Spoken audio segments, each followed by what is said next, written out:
tragic. All right, got it. So the session had began with Aljin passing off the watch to Morgen, letting her know of the swinged shadow that flew overhead. And while Morgen was sitting there feeling content with the group dynamics growing between them, make sure this is the right one. Yes. But yeah, Morgen was sitting there reflecting back on her memories of the Shadow Realm shortly after discovering that verdant tome with their duties at the Fortress of Memories, where the memories are stored after death as the soul passes on, this natural process that the matron of ravens helps oversee. And as you brought that tome back to the Fortress of Memories, you discovered there's that seed inside of it with the spell for druid crafting to help it grew a little bright yellow sapling that became a full-grown illuminated tree in this, like a stark contrast in this monochrome colorless realm of the shadows.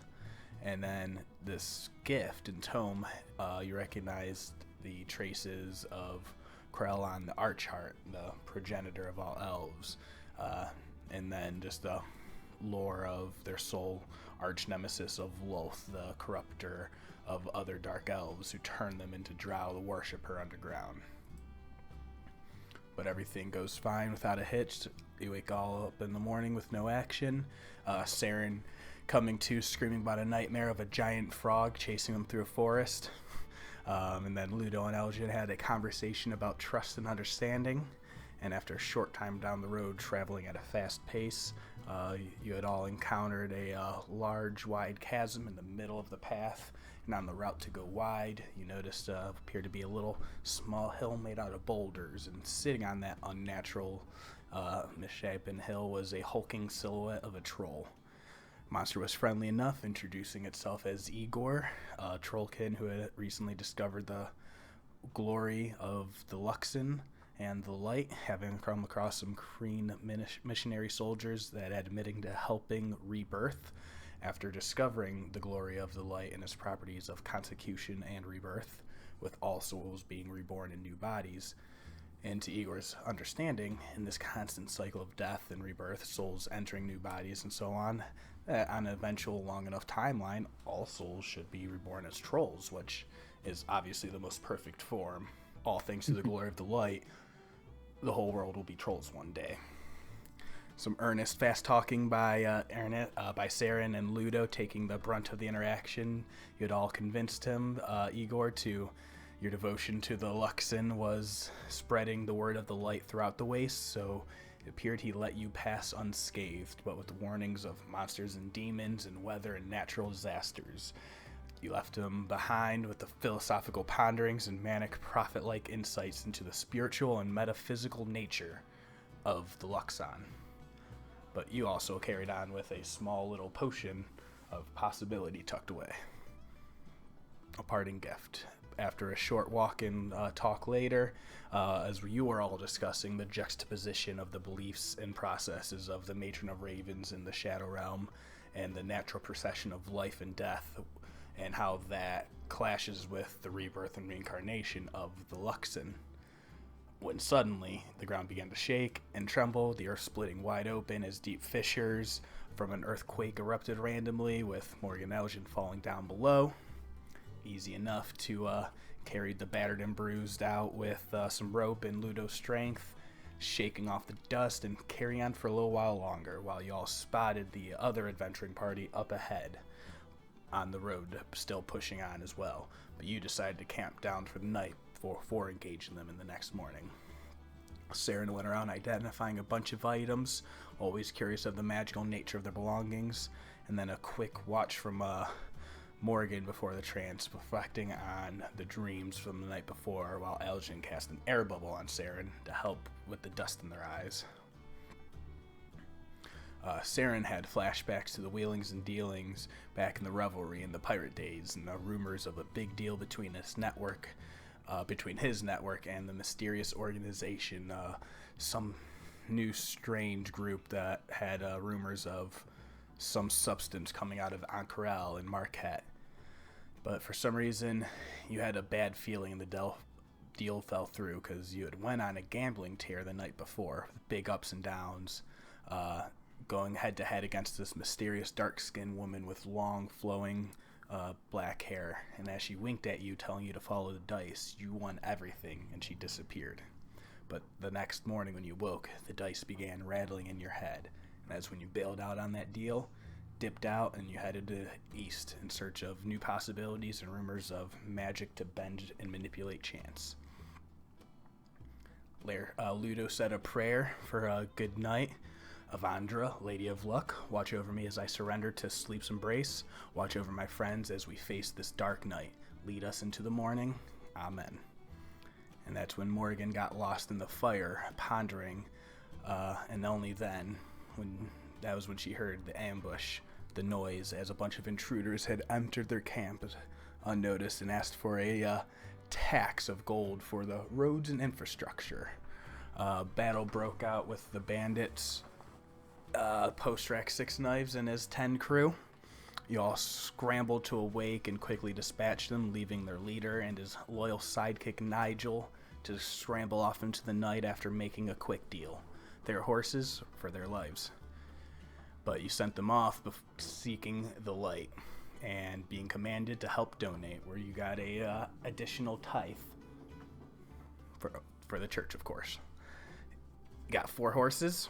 Finally found your mounts. Saeryn got the blanketed one. My notes say you named it Blanket, or was it something else? I don't remember naming it. But... Okay, fair enough. I think I just wrote you had the blanketed one. I had the one with the blanket on it, yeah. Ludo, I believe you had the white horse named Harmony. Yep. Aljin had the spotted one named Sea, because seahorse. Yep. And Morgen, when inquiring them with the Talk with Animals spell, I believe got the answer, I'll think about it. I'll think of it. Y'all settled back in tonight, feeling like you had covered probably another 30 miles with your fast-paced travel for the day.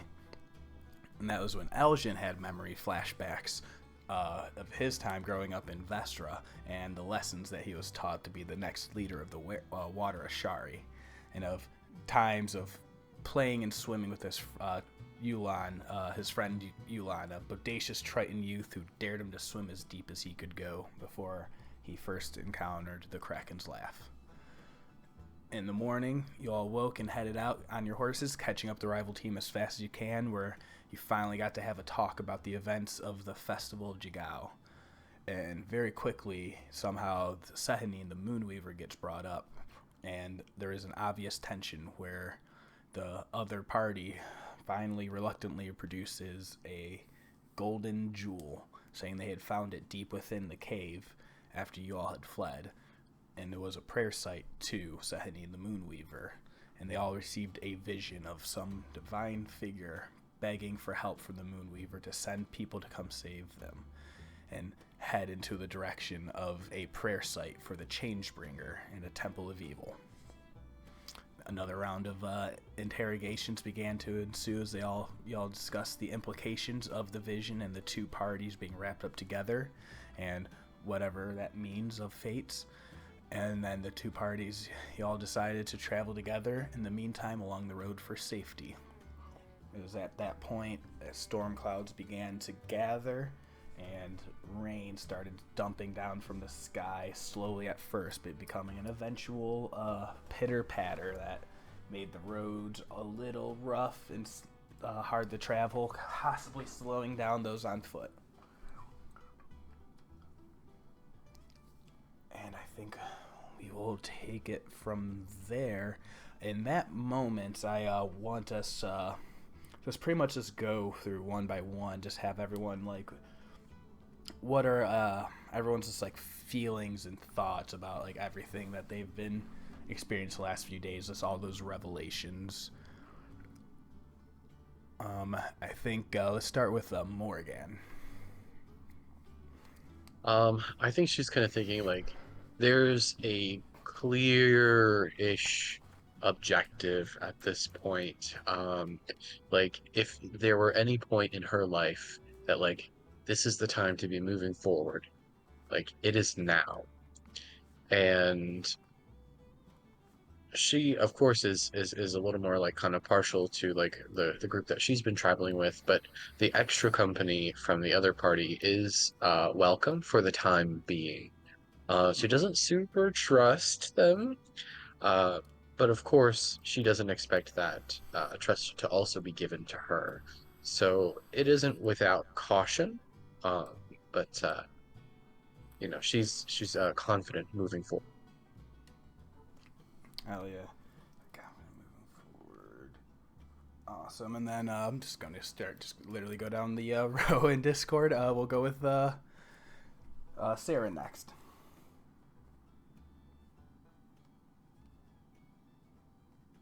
Saeryn is pretty pleased to have an extra group just because it gives him some more people to lie to. Excellent. So yeah, getting together, but also is like it seems like the group he joined up with seems to be suspicious of this other group for some reason. So he's gonna hold the second group at arm's length. Though he is curious about the guy in the armor that has the Luxon symbol on it. Mm-hmm. Awesome. Yeah, because I say, because especially you've had fairly limited interactions with them. Yeah. Yeah. And They then also we'll don't know my name. Excellent. Yep.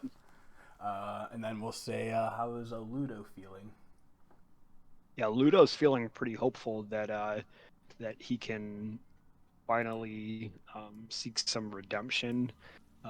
He's actually kind of might sound a little bit sick, but he's kind of excited that there's somebody that needs help and that we're joining up with a group to go potentially help someone, and maybe he can seek redemption in that manner. Love it. And also, I will say, just because it is very relevant to you, if you did catch, they had mentioned that there was, in that vision, they had been told to go seek a prayer site of the Changebringer, of Andra, in the Temple of Evil. Yes, I did catch that. Excellent. And then from that point, I just want to, if you guys had any questions, like in or out of character of like the moment or anything that's been happening so far.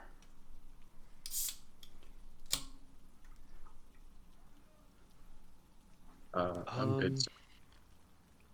Who has that potion of possibility? Is that Saeryn?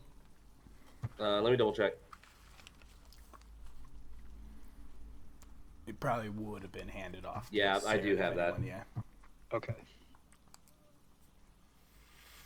And I still have the party bank. So we have 1 platinum, 147 gold, 60 silver. Amazing. Alright, we'll do this. I still have the amulet of the drunkard also. I don't know that Ludo has specifically shown anybody that. But... Oh, yeah, you would have noticed that with your detect magic the other night as well. A little amulet he had been gotten, but yeah, you definitely could have gotten like, oh yeah, it's an amulet of the drunkard. Yeah, I don't think he would have hidden it. He would have just been like, oh, check out this cool amulet. Maybe not even knowing fully what it is to himself.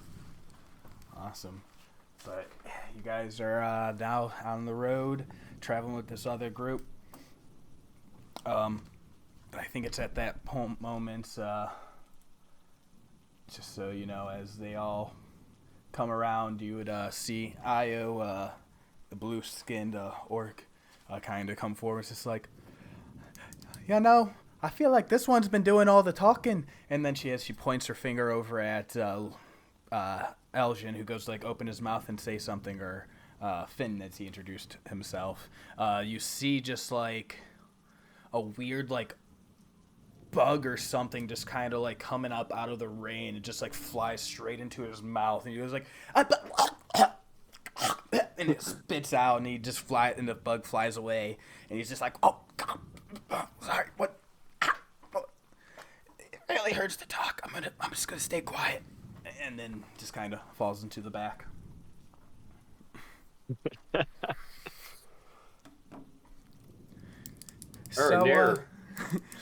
So, any of you feel like telling us who the heck you are? I noticed y'all been kind of dodgy with the names. Hello, yo. Oh, go No, go ahead. Io, my name is Morgen Megen. I've lived in Jigao for the past 100 years, and the locals call me a witch doctor. Oh, I you're the creepy personally, witch lady, aren't you? yes, I prefer a different term, but eh, really it is all the same. I had one of my older brothers. He got really sick one time, and she did good. She helped. You see, Dermot speak up. Yes, it's very rare that I turn someone down, but people seem to come to me when they don't have any other options. You see, and they see, like they kind of look you up. And do you have like, is it obvious iconography of the Matron of Ravens? There is one obvious thing. It is the emblem of her emblazoned on my shield. Excellent. And then I think Dermot would look. He's like, yes, Matron of Ravens. That makes a sense. And then he kind of like, it's one of those very obvious, like even with your passive insight, like we're not going to talk about the elephant in the room right here between us. Yeah.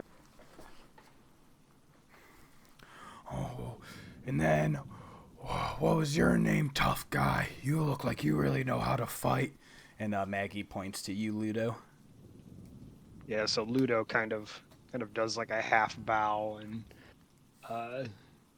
yeah, pleased to make your acquaintance again. I am Ludo, paladin devoted to the ideals of justice, compassion, the pursuit of righteousness.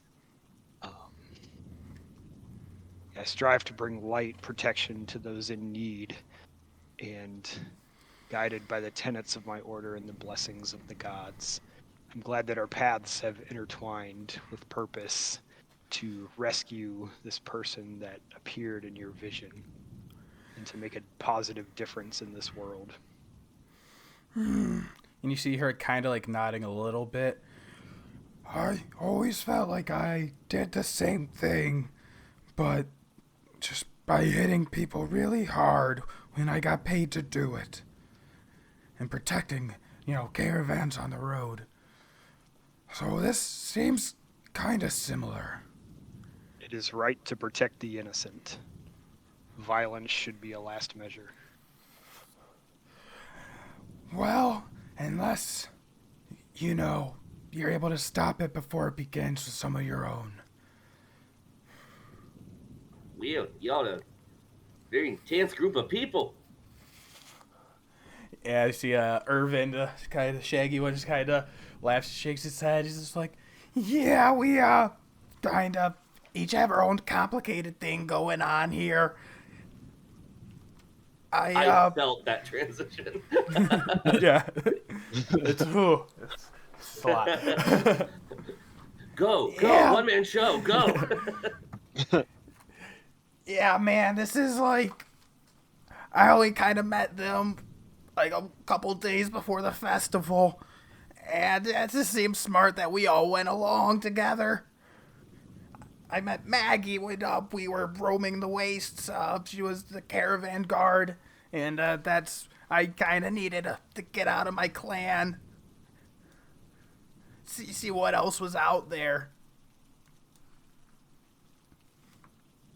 Yeah, that makes pretty good sense. What kind of clan was he in? And you notice from even just like looking at him, like he has that like wild like waste walker style like clan, like this like rough leathers hide, pieced together pieces, but like a more like local natural based, like roughshod ensemble. Gotcha. Would it have been similar to the bodies that we found when we fought the Varrock? Yes. Yeah. Because I think someone had asked if you remembered if you knew Akir Chali. Yeah, because I have that dagger. Oh, that's right.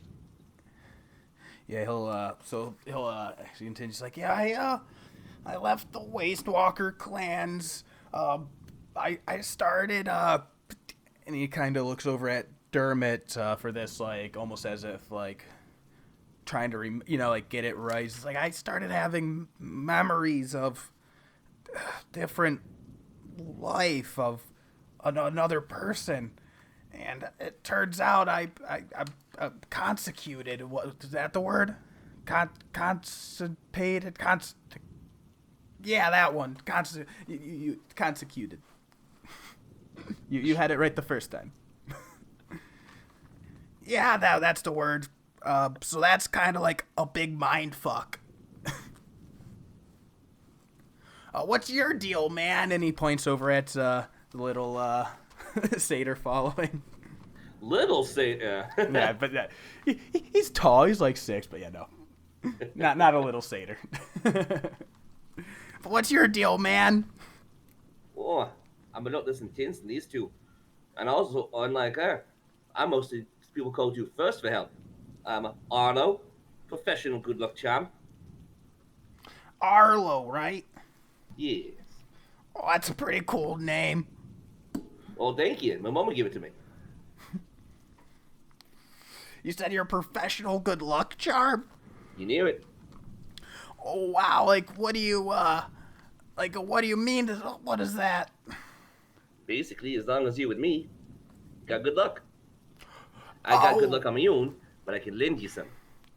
Oh, kind of like Galceriad. And he points over at the drow. You see, kind of looks over, and he says, you bend of luck, you say? In what ways? Arcane? Divine? Oh, just being around.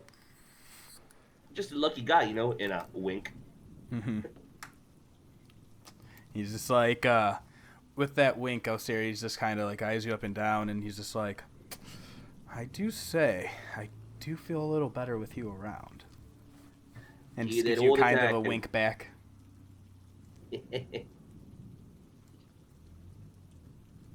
Yeah, that's just a good satyr chuckle. Yeah. And so at this point, Irvin's just like, I have to ask, anyone here know how to like play any music or flute or anything? And he's like very looks right at Saeryn. That gets a real good eye squeeze right there. Nair don't have any instruments on me. Oh, that's too bad. I been trying to make a little box. And he pulls out this like little tinkering like little cube from his pouch, and you see it's just covered in like all these sorts of different little runes. And he's like, if I could get it to hear some noise, I might be able to have it recreate and mimic that sound later on. And I figured like a nice little fun tune would be nice.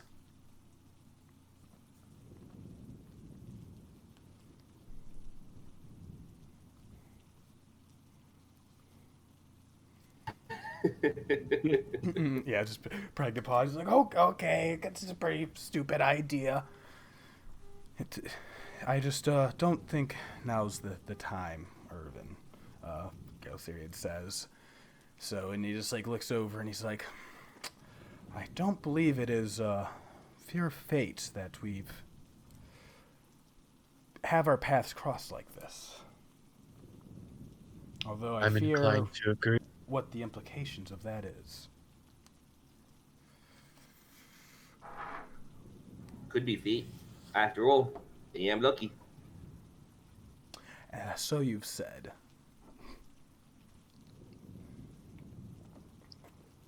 I know our fates intertwine. That much is certain. For how long, I cannot say. Mhm.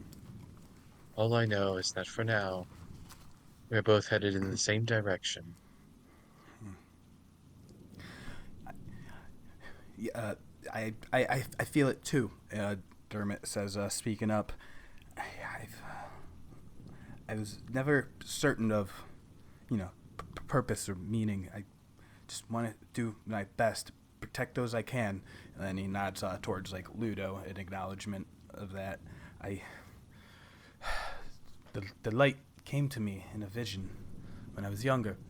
I saw it. It was a cave opened up out of the ground, like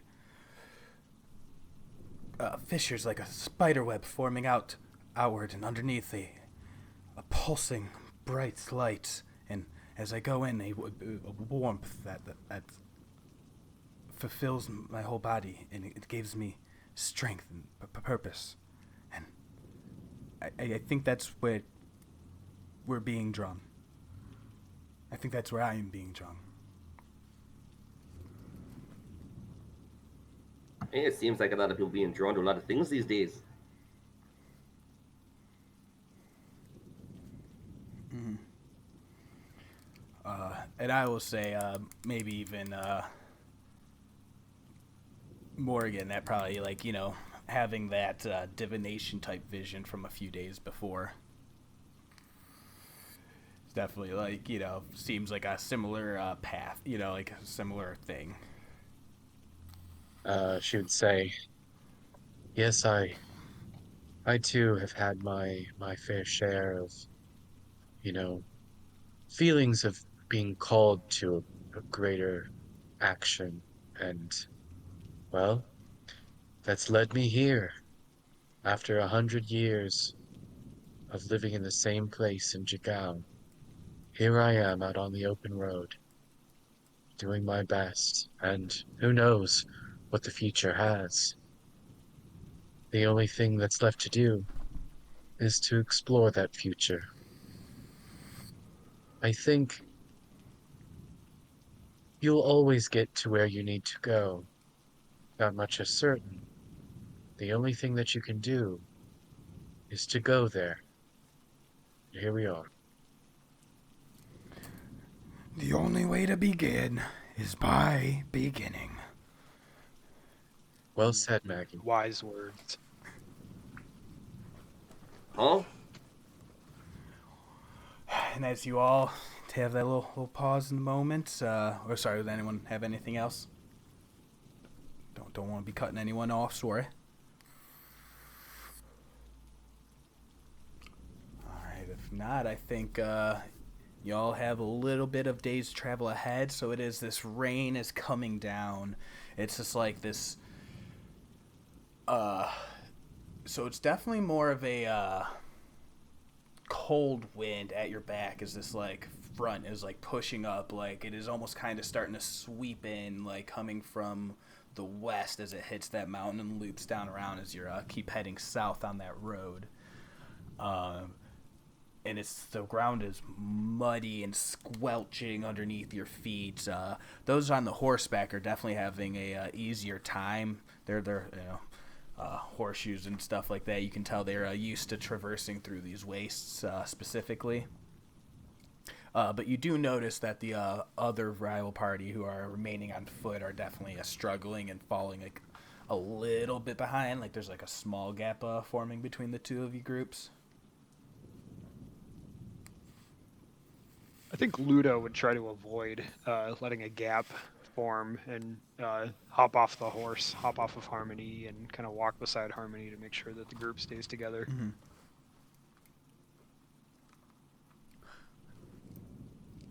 Morgan would probably stay on her horse, but definitely not like get ahead. Awesome. She would just slow down for. Awesome. So you guys like kind of like slow to keep your pace.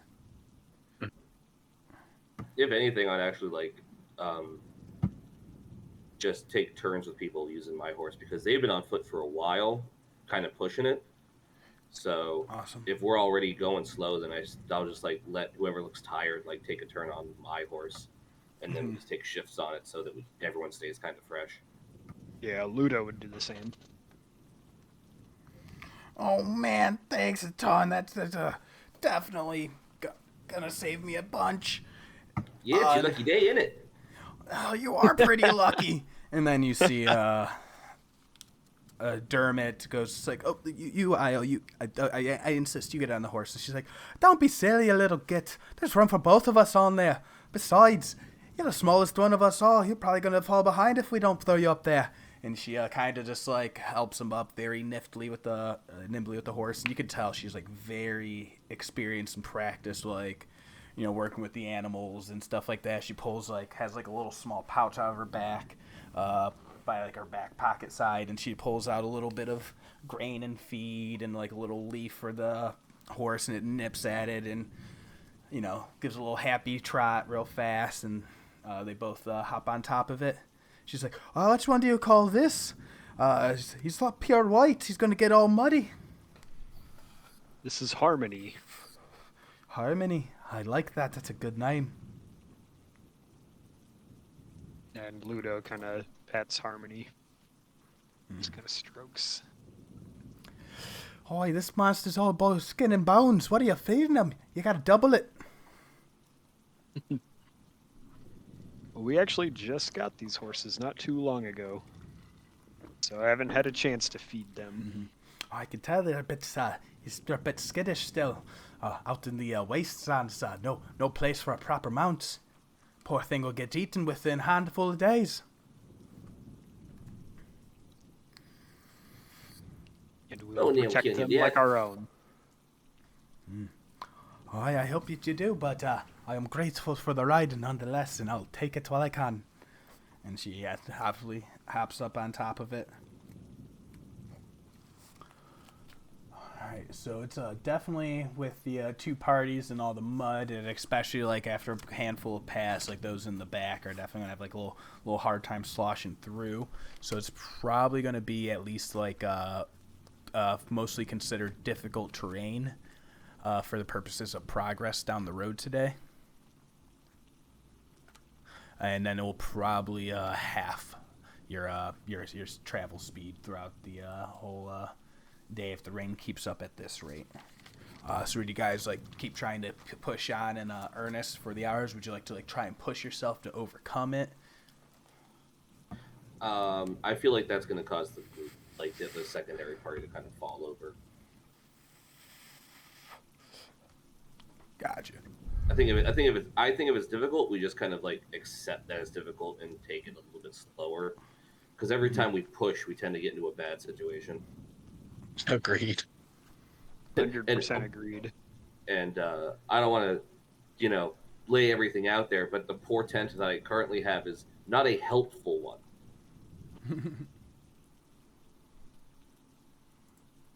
Fair Yeah, enough. no point in gaining levels of exhaustion. Yeah.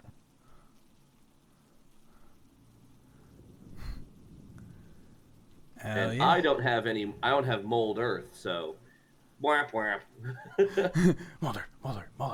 Hell yeah. Well, that's perfect. So, yeah, I mean, you guys are able to push on definitely early off into the pass into the afternoon. So like, because at this rate, it just looks like there's not much ahead of you. It's just rough and tough travel for the day. So we can go ahead and skip a few hours, or if anyone has anything they want to have being done in the meantime. I think Ludo's kind of curious about the relic or the amulet that the other group found, and is pondering asking if he could try to touch it and see if he also sees the vision.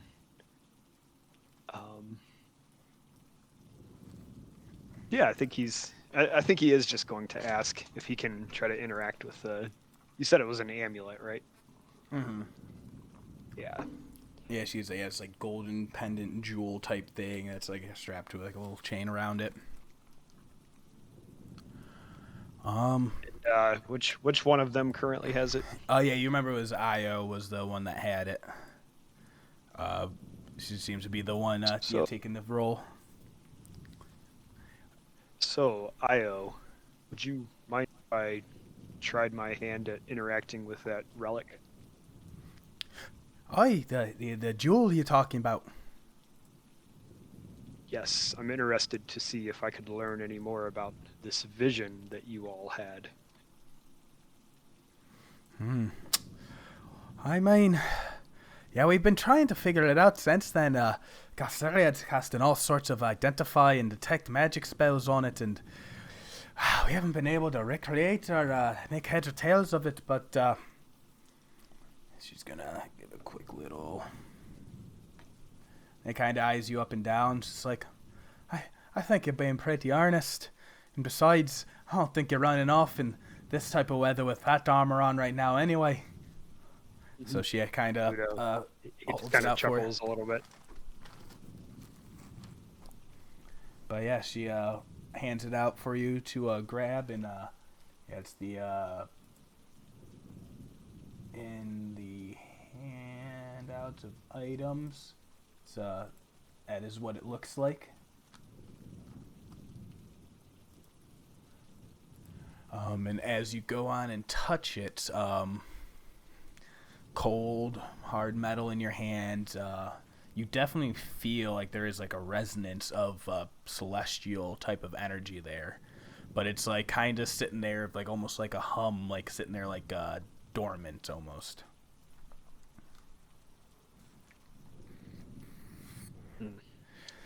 So no vision or anything? Not just not by immediately touching. She's just like, we tried. It's like, we showed you that image that appeared to us. Is just some man crying out to Saeryn for help, covered in these vermilion fleshy strands suspended underwater. He cried out for the Moonweaver,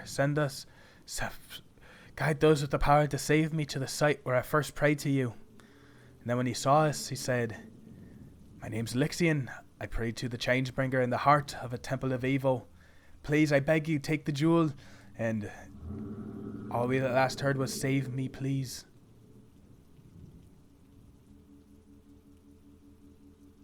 And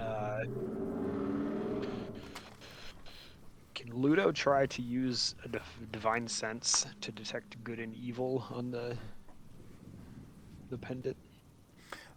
Yeah. So what is how would you want to contain and use that, and then what you're looking for more or less celestial infernal traces or whatever? Yeah, it also says can sense anything affected by the hollow spell. So, I mean, just basically trying to sense if there's any inherent good or evil imbued in the pendant. Oh yeah. Yeah, go ahead and make that. It's just being used in a little fun, you're trying to delve a little deeper into one specific thing. Go ahead and make it as a your spell attack roll. So it'd be a charisma check with a proficiency bonus. Charisma check. Yeah, so basically whatever the same as your spell attack roll is. And then +2 proficiency. Gotcha. So on the 6, so you send out with that pulse of divine energy. So the check is because I was thinking that was if that reaction of that divine energy of Avandra washing over it, and it does have a reaction to it. It does kind of begin to glow once again with that silver light. Because they said they found it in the prayer site of Saeryn. Just double check one thing. It's not. It definitely is heavy celestial energy traces. There is a divine energy tied in. But what's happening is, as that wave goes over it, it's almost like there's multiple different strands of that all woven together. But with that, like, you're not able to actually like make out. It's like where everything's so wrapped up tightly together, you can't make out any individual piece. And I'm just talking about like the celestial energy that you detect radiating from the object. But right. that's about, yeah. You getting anything off that, Ludo? I don't think so. I'll ask Maybe this just point. some traces of divinity, but nothing that really tells me anything. You know, I've seen a right few jewels in my day. You mind if I take a look at it? Ludo kind of glances over at Io to make sure it's okay. I I think wink at Io. Gausarian's just like, you may be lucky, but and he'll like grab it from Ludo and like hold it over to you, but like is like keeping a hand on the clasp. I'll like Saeryn sticks one hand in his pocket, but it looks like a pocket, but it's actually his component pouch, so that he can take a hold of the pearl and an owl feather, palms them basically, and then with his other hand starts touching and kind of poking at the jewel. And I'm going to use a sorcery point to subtle spell identify, so they don't know that I'm casting a spell. Excellent. Nice. Awesome. Let me just look up one thing.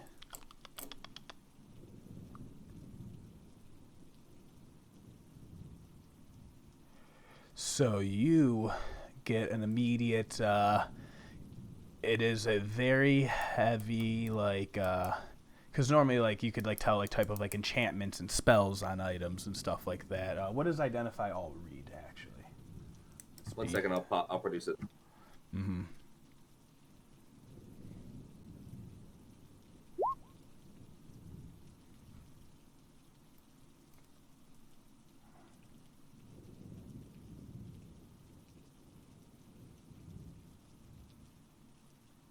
Awesome. So you do get a name of the item, technically, and it's in your, like, however your arcane identify is able to, like, glimmer that information. It's the Jewel of Three Prayers. Interesting. Please update the name on the handout. Mm-hmm. Some reason there is more to it.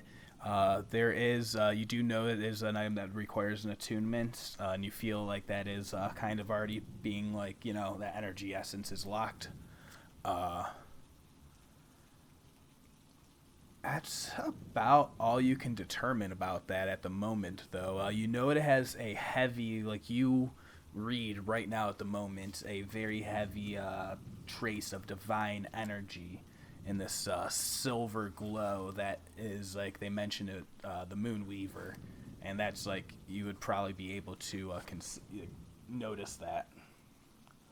And I will say, as that identify, like, if like you're looking at an item, if like the magic's like as I was imagining Ludo's art, you know, divine sense pulse, like, you know, magics of energy have like little threads that you can kind of see sometimes, like that faint shimmer of stuff.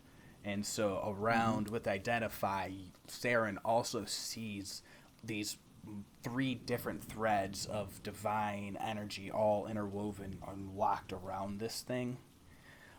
And you're able to identify and see that one thread of that silver light that you notice that is Sahanine is there and easily, like, noticeable. But the other two, not so much. Yes. I think Saeryn, like, stands up from looking at it, looks at the drow, whose name I'm blanking on for some reason, Ah, yeah, that's a tricky one. Quite a nice jewel, though.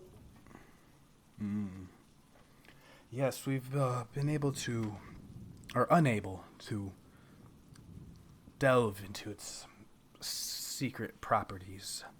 There's something else about this. Elsariad, I have a question for you. Yes, we.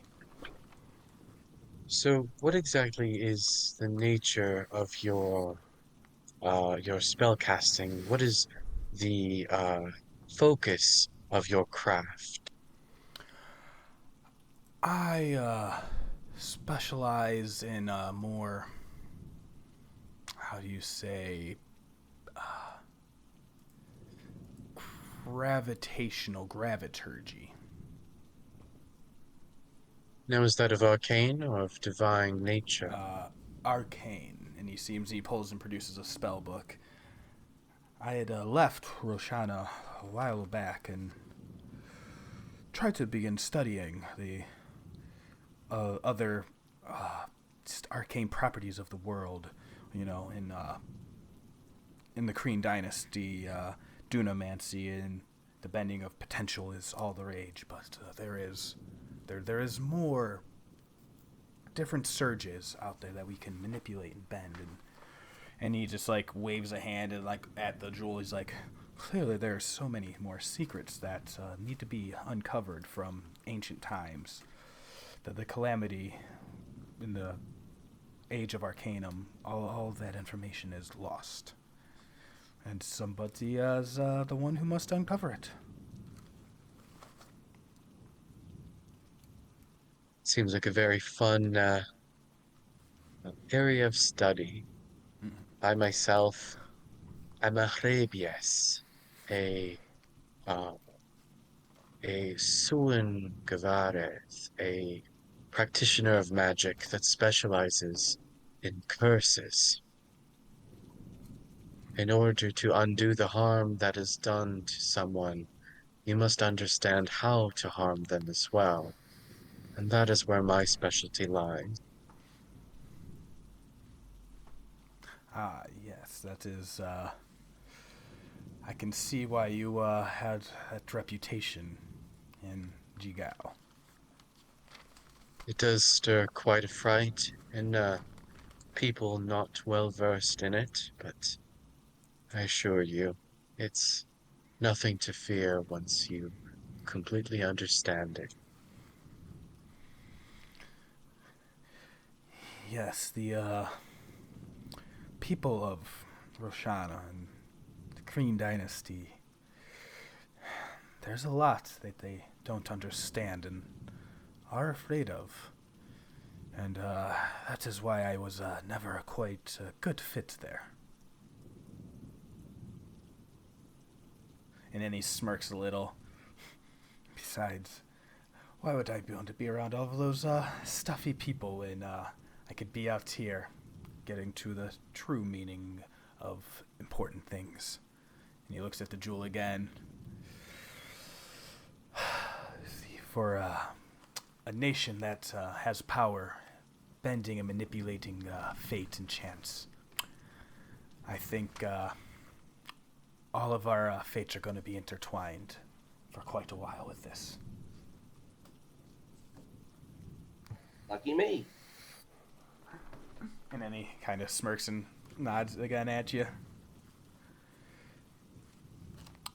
If you ever had any curiosity in learning the arcane manipulation of luck, and he gestures and pulls out his book, but I don't know if that's your forte or not. Ooh, that does sound very intriguing, though. It's worth a shot. Oh, I would be happy to sit. I'm losing the accent. I would be happy to sit down with you and take a look at your spiel book, though. It looks like an interesting thing, and you know, always looking for something to add to my lucky tool belt. Perhaps when we go to rest for the night, we will see what if this rain lets up, if I can actually pull this book out or not. And then he kind of huffs and kind of starts to stow it back away. And you see the rain is just kind of staying steady and heavy. But you all like look ahead and like you see like Io like on that horse still with like Dermot like with her arms like kind of wrapped around him as he sits in front of her and then has her hands on the reins, and she's like almost like a look of like intensity as she's just like smiling and smirking, like a hood down, rain just battering her face as her hair is just plastered to like her her back as it's that, and there's just a look of intensity on her face, and she's just smirking and kind of like leaning forward, almost raring, ripping to go. Seems like someone's in the element. And it's like almost like shaken out of like a little daze. She's like, "Oh, I've always loved the water. You know, being born out of a couple parents from Jigao, you know, don't really look like my parents is all I'll say. They're just two regular traditional orcs. But me and the water have always gotten along." What does Io look like? Actually, I can pull up a photo for you right here. Yeah, let me pull up all the photos of the people because it's been a while. Handouts. Oh my god, have they not been in here this whole time? Okay. I think I'm looking at people and I only see Agatha Silverspoon. That's a blue ass orc. Yeah, my apologies, y'all. I forgot to show these all to players after the introductions. I think I'm probably the only one who hasn't seen him.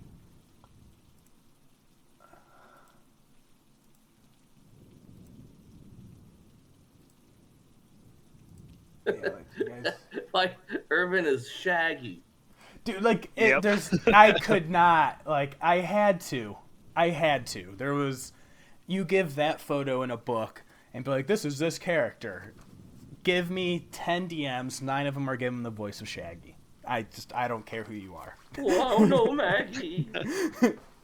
And then I gave Maggie a voice that's so close to it, just deeper and more gravelly. Ruh-roh. Yeah, I'm just glad that this book didn't give them a fucking talking dog companion. Like, yeah, like, oh my god. But yeah, that is that party. Big orc Maggie, little Dermot, yellow goblin with his armor, and then Iojabe, who I love that art. Yeah, that art's perfect. All right, Io, if you enjoy the water, I'm pretty sure that you and Finian are gonna get along just fine. And then she goes look back at Finian. Oh, is that right? I haven't heard from you in a little bit. And he's still just like, it's okay. I'm just something, my throat. It's okay. Don't worry about me, guys. Brendo breathed in a spider. It was so big. Leave me alone. I'm sorry. It's like financial-sized. It's great. Uh-huh. Better get it out soon. It's going to start laying eggs in you. Mm-hmm. I think I'll be okay. And anywhere... I said that. I'm horrified. I don't like that. Amazing. But yeah, it's just, I don't know. Finn's just having a rough time in the back today. Just not able to get a word in for some reason. Poor guy. But as you guys keep going along, it is getting almost like past the midday point. It's been kind of hard to gauge. There's been almost no sun. It's been that gloomy overcast as like some of the clouds just start to darken royal a little bit. And actually, why don't Saeryn? Yeah, boss. You're the luck one. Sure am. Oh no. So we're gonna have you roll a D100. Really You want get low. that damn spell book. Okay, here we go.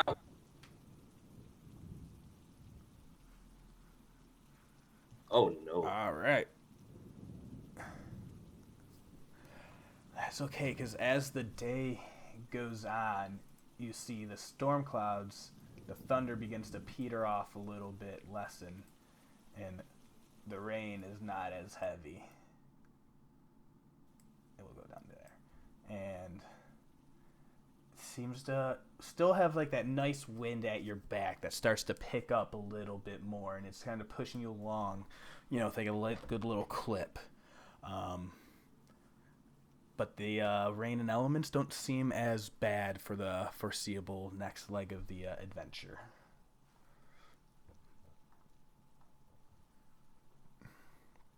And then with that, why doesn't somebody else give me a D20?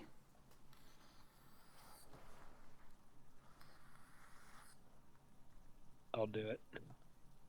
Yeah. Solid 8. Love it. Love it, love it.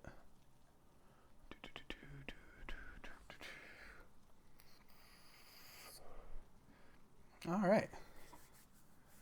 And then with that, we will have the last person roll a D8. You said a Arr. D8. Yes. Yeah, D8. What? Nar. Oh no.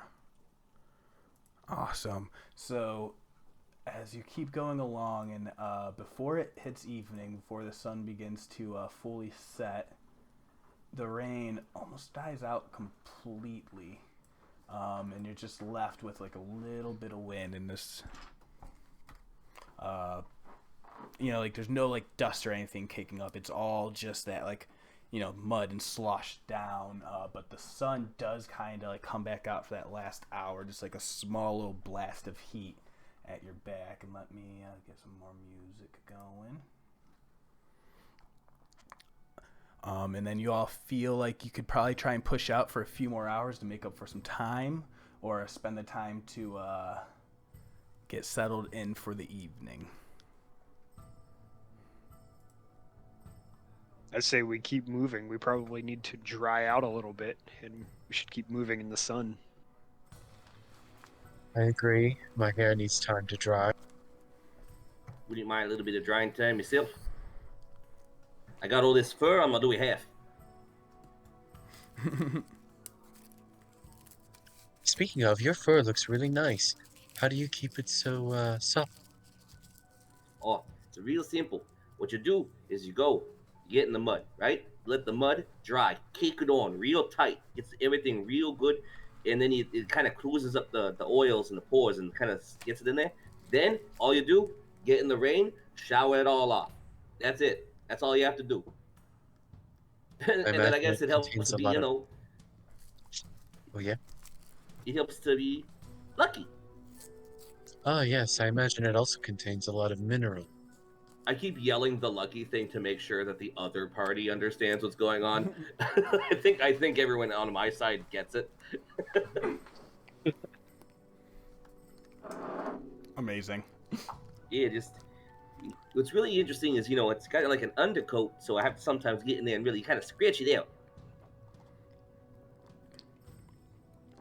But, you know, it's nice to be able to do that because it's not like I can wear boots. It like clicks the hooves together. Yeah. Yes, I will say you probably didn't struggle as much in the mud, and now you see it as like, even though it just finished raining, within less than an hour after the rain goes away, like just that like dry, thirsty land, is as soon as like all the moisture comes and stops, it just sucks in all of it up, and you can even see before the sun even finishes setting, there's like full like it's almost dry in certain spots where it's like that hard caked earth back, you know. Oh, nice. This really is an unforgiving landscape.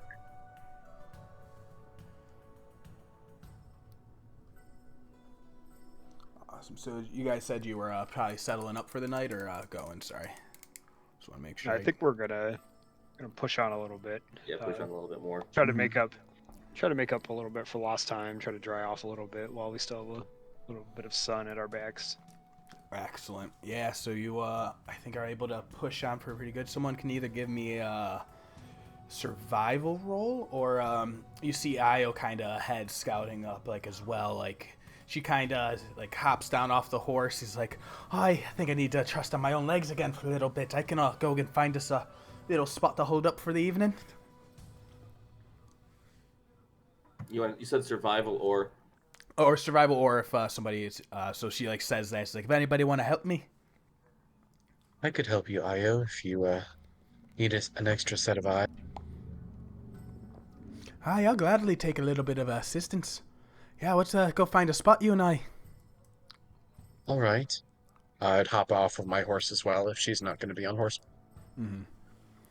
You know, I trust my feet on the ground for when I need to do this. And There's nothing like the experience of earthing. I would also take my shoes off at this point. Mm-hmm. Ah, yes, I love splashing in a good little puddle after a good rain. And she'll take her boots off as well. You can feel the wrigglies, and they help point you in the right direction. All right. Having that contact with the earth is also a good way to connect with it. Helps with the senses. That's good.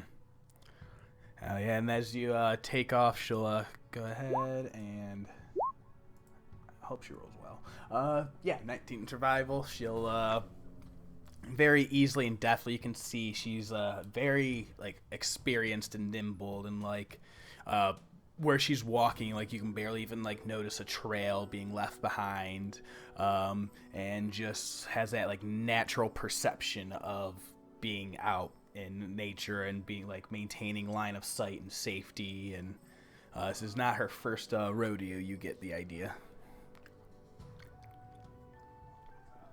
But within a few little while, she's able to very easily, like, you guys have made decent progress, not as much as you hope with the rain, but as you're heading along, there's, like, a small little bluff that, like, as the road goes along, there's, like, a small little drop off onto the side next to it that kind of dips in, like, a little cove, like 20 feet down. You guys feel it would be a pretty comfortable spot out of the way. Very nice pick. Mm-hmm. And then, yeah, like, blowing off in the other directions, just, like, roads into a small hill, and then up into the landscape. So you guys are able to camp on down for the night, no problem if you want. Excellent. Cool. Yeah. Ludo's going to make sure that all the horses are taken care of, maybe crack open a couple rations and make sure they're fed. Excellent. Yeah, I would say easy enough. You know, they've been handled pretty well by now. And then you see as y'all sit down for the evening, I will, as she's sitting down around the campsite, she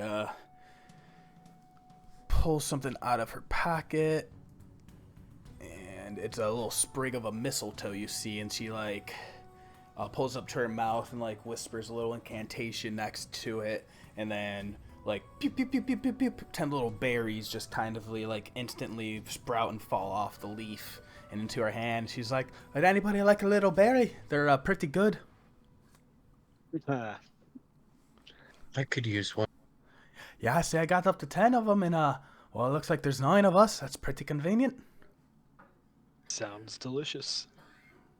All right. Yeah, incredibly fortunate. Yeah, I'll take one. Mm-hmm. Wait, which one of these guys made? It was Io. Okay, cool. I would eat it and be like, it tastes like day-old candied apples. Oh, that's what I was going for. How did you know? Lucky. Oh, you can tell I'm already a little bit homesick of Jigao, huh? Yes. I do feel it too. I've lived there my whole life, but I always knew I was meant for something more. To go out on a grand adventure, but I never thought it'd be something like this. Me pa and me mother, they would always talk about the times that they would adventure and the things that they found. Like, one day, out in the wastes, they came across, as they say, it was a genie, a water genie, a merit of some sort that they helped free, and it granted them a gift. And then they came home and settled down. And I've always wanted to go out and have my own story. What was the gift that they were granted? Make a perception check. Anyone above 15 perception as well would notice. You see Dermot kind of mouth along as he's as I was saying that story, and all of you definitely above definitely notices. You all hear Dermot kind of whisper under his breath, and he says, "Born from a wish." What was that? You all hear Dermot whisper, "Born from a wish." Ah. And Ios says, "You know, they always said I was their gift. And, you know, I kind of knew that it was meant for something special. Kind of funny how fate works, isn't it?" What a great feeling that must be.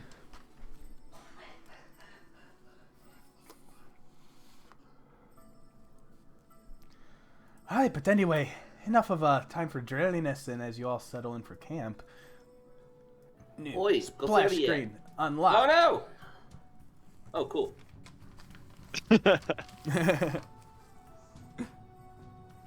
But that's yeah, awesome. Yeah, y'all see them as they all sit around. Little Maggie, Maggie and Dermot kind of doff their armor and set it off to the side. And you see, they all stretch out and just, Maggie's hulking, rippling form.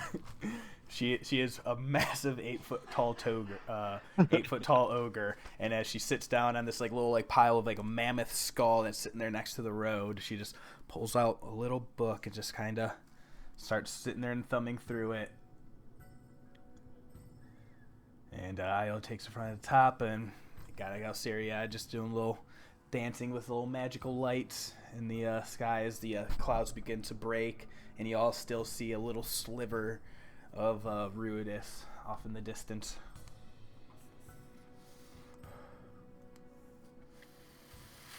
Oi, Gosseria. Yes, what is that? Hey, girl, you said something about wanting to show me some, little bit something about that fate magic. Mm-hmm. Yes, I was hoping that you were a practitioner of arcane arts as well. Your mentioning of bending of luck had piqued my interest. It's this bending of luck, just being lucky. But I mean, I can do a little bit of something like this, and I use control flames to make the fire dance around a little bit. Yeah, you see Irvin kind of zoinks, just kind of fall back, startled real quick, and and Maggie just kind of. Irvin, don't worry. It's just it isn't any ghosts. Oh man, I was a little frightened there. You never know, anything could always just pop out at you here. It's the wastes. And then Gail Siri just kind of nods, respectful, very appreciative. Just I was curious. And then he also is I did also have a detect magic up when we had first met and noticed some arcane objects hidden away. Well, can't get too far without having any little magic items on you, can you? Mm-hmm. He gives a little wink, but he's yes. And he pulls out his book. He's have you ever heard of the study of dunamancy? And that Not is... in any, not in any exact sense. Yes, it's, I think only barely gotten out of the Jorhas wastes recently. I think the secret is out of the bag, so to speak. Dunamancy is the magic of the bending of luck and chance. And as any mage would trade for a trade. If you had any interesting or fun spells, I might be interested in offering up some secrets.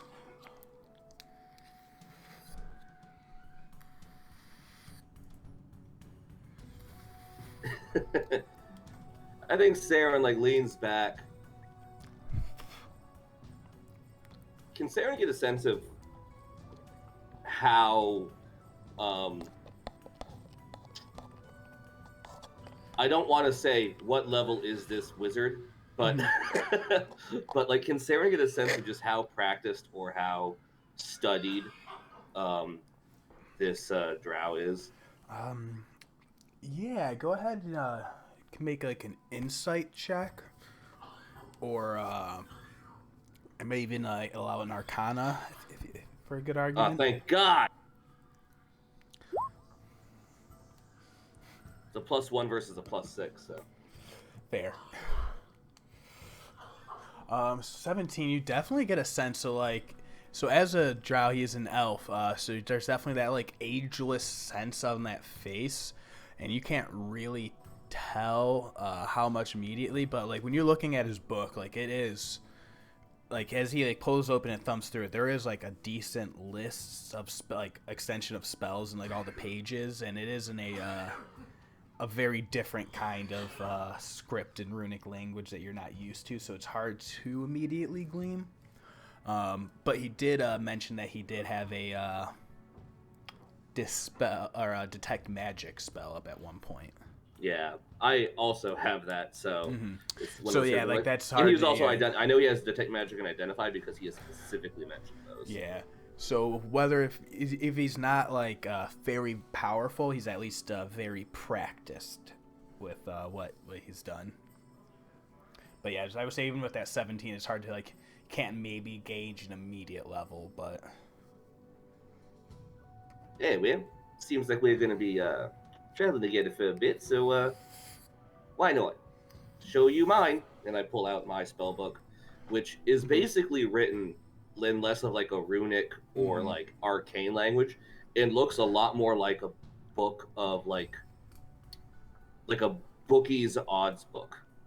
Excellent. It looks like a whole bunch of probabilities and odds of things of certain things happening, and that's just how his script is for his for his spells. And it's awesome. There you go.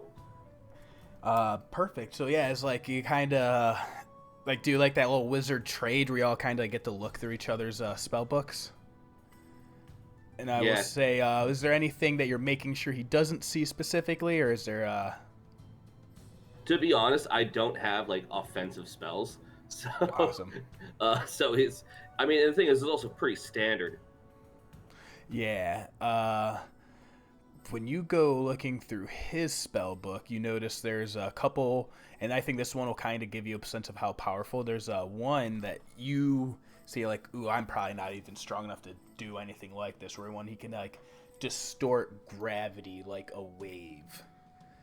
Whoa, and yeah, manipulate I'm not those. But you notice there's typical mage hand, long strider, identify those. But then there's another one that you catch. There's two of the Dunamantic that he points out a page for you, and there's two spells. There's one is the Gift of Alacrity, and the second one is a level 2 spell. They're both of the Divination class, which is why I think they stick out to you. Yeah. And so this first one, Gift of Alacrity, you can just as you arcana and take the time through this, put in mechanical terms, you can touch a willing creature for the duration. That target can add a 1d8 to its initiative rolls. Very interesting. And then at a second level, higher one, there's the Fortune's Favor, which basically adds a mote of possibility. So someone, you impart luck onto a person, and they can, whenever they make attack, roll, ability, or saving throw, they can roll an additional d20 and choose which one. So base becomes an extra d20 on whatever roll. Or they can make a creature to, use another d20 to get rid of a roll. what's amazing, because you said there's one was a level 1 spell, right? Mm-hmm. And the other's a level 2 spell. Mm-hmm.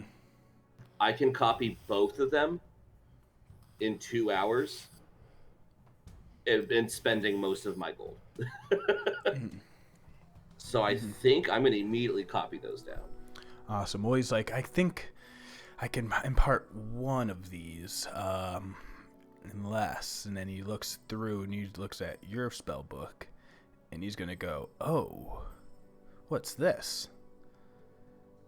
And he's going to see the spell Silvery Barbs. Oh my, spreading that around, aren't we? And he's like, I've never seen this type of spell before. And I'll locate object. He's like, how about this? Trade for trade, silvery barbs, and I could detect thoughts. That sounds like a good, useful magic. No, he'll go for locate object. Yeah. Yep, that's a pretty even trade, a first and a second for a first and a second, right? Mm-hmm. Sounds like we got a deal.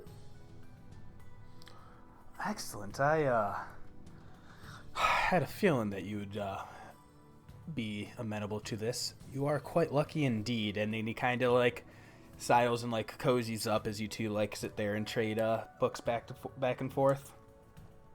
Nice. All right, so I'm gonna go. I'm like, I can't add it to my prepared or anything, but I can add it to my spell book. Mm-hmm. And you should have access to those spells if you're in the campaign, I believe. I think I have to turn on like something. You might have to turn on like homebrew or the critical role settings in the character. All right.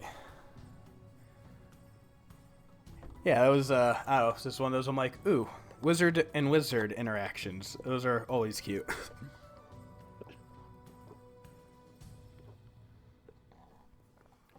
And yeah, It's giving me grief about it, but I'll figure it out. You can help someone else. Mm-hmm. But yeah, so you guys, you all notice Galceriad and Arlo go off and do all that. Anyone else have anything during the this evening rest? Do you have anything, Ludo? I think Ludo would just maybe burn some incense and say one of his prayers. Mm-hmm. I Nothing actually in particular. Oh, go ahead.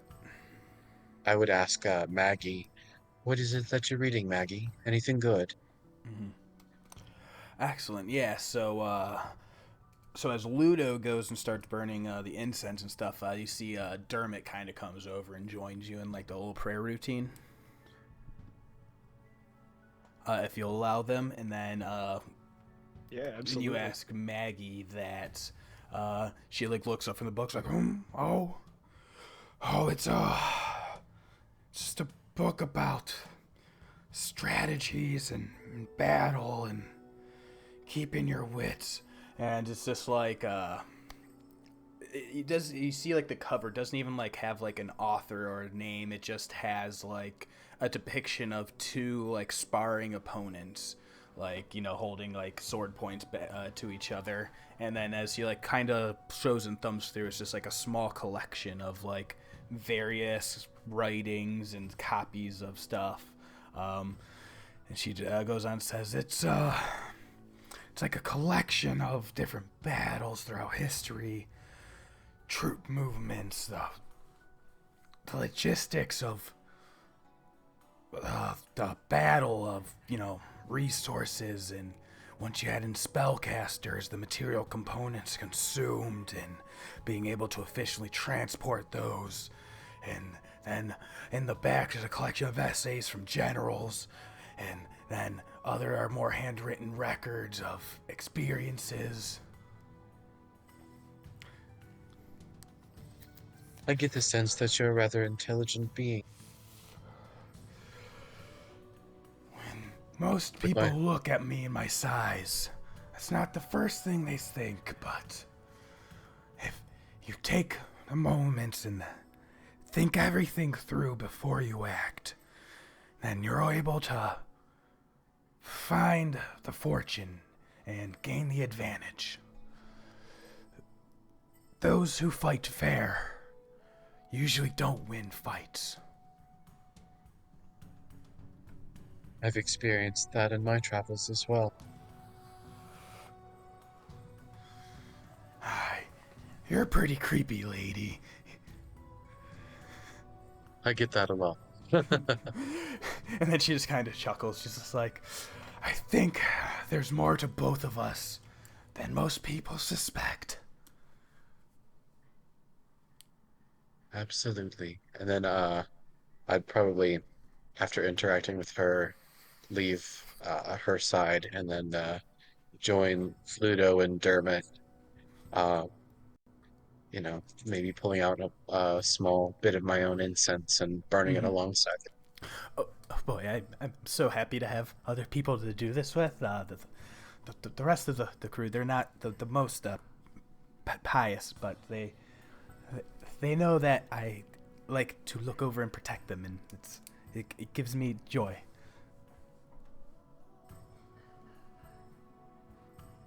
Yeah, Ludo just nods. Mm-hmm. And who do you you said did you mention Avandra?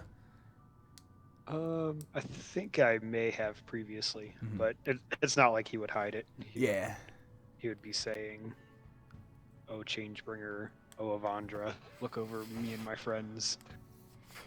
That kind of stuff. Avandra, that's again, she came up. That's the Changebringer. That's the prayer temple that we were headed to, and for some reason we all felt this pull east.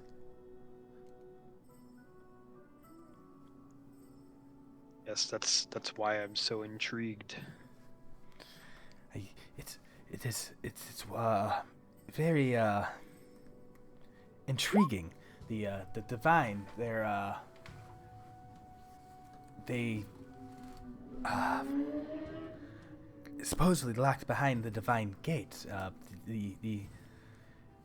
But they still can have some sort of pull and influence, it seems. The light, I've never... My experience has always been, the light is here and not locked behind the divine gates. And the power of its reach goes very, very far.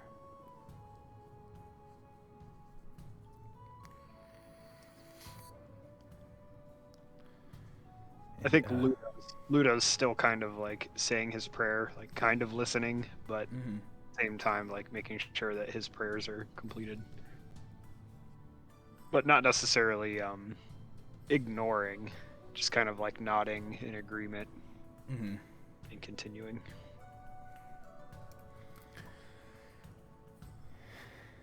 And then yourself, and then he nods over to you, Morgen. You're more of the matron of ravens, yes? Yes,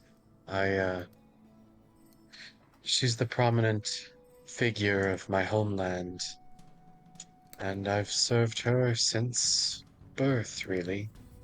My family is very connected to the divine in that sense, and very close to the matron of Raven. Yeah, that's... she's always fascinating. The story of a mere mortal, a woman, just figuring out a way to ascend and become a god herself. That's truly an age of wonders back then. But then it was the calamity shortly after, and that pursuit of that knowledge. You are well versed in the deities, Dermot. Who do you pray to? The Luxon, the light with all of my being. Ah, so you are on the path to becoming a troll. He kind of smirks as he says that. What now? A troll? troll. Yes, we met. Did you meet Igor on the way? What? Who's Igor? Igor's a follower of the Luxon that we met on our travels. Actually, pretty shortly before catching up to you guys. We've never met. No, we didn't see anybody. Was he a priest of the temple, a wandering missionary? Some might say that. Did he say we were all becoming trolls? He believed that the you- divine reincarnation, the top tier level of life form, is the troll, and if you devote your life to the Luxon, that one day any of us, if we are holy and pure, we may become a troll also. Are you making fun of me? I am not. That's absurd. Why would anybody ever think or say that? You'll have to ask Igor yourself if you ever meet him. I don't. Well, if I ever come across that person, I will have to correct them. That is not what the Luxon believes. It is through the cycle of rebirth. The souls they get reborn, and we learn as we all get back to the ultimate favor of the light, so it can understand the universe in itself. Ludo's like looking around through his things for that Luxon brochure that he got from Igor, but then remembers that I think he gave it to one of the bandits. Mm-hmm. And I think any others got burned. Yeah. I don't doubt that happened to you, but I just. Oh, I mean, it's really weird. I mean, no offense. I'm just reporting what I learned about the Luxon on our travels. I'm sorry. I thought you were just making fun of me, and that the Luxon's not always the most popular in Jigao. And I'm sorry. I'm sensitive. I am not one to make fun of another for their religious beliefs. As long as you are pure, true, and do not invoke violence, you're good in my book. All I ever want is just protect my friends whenever I can. Then you are following a righteous path, and you have my respect.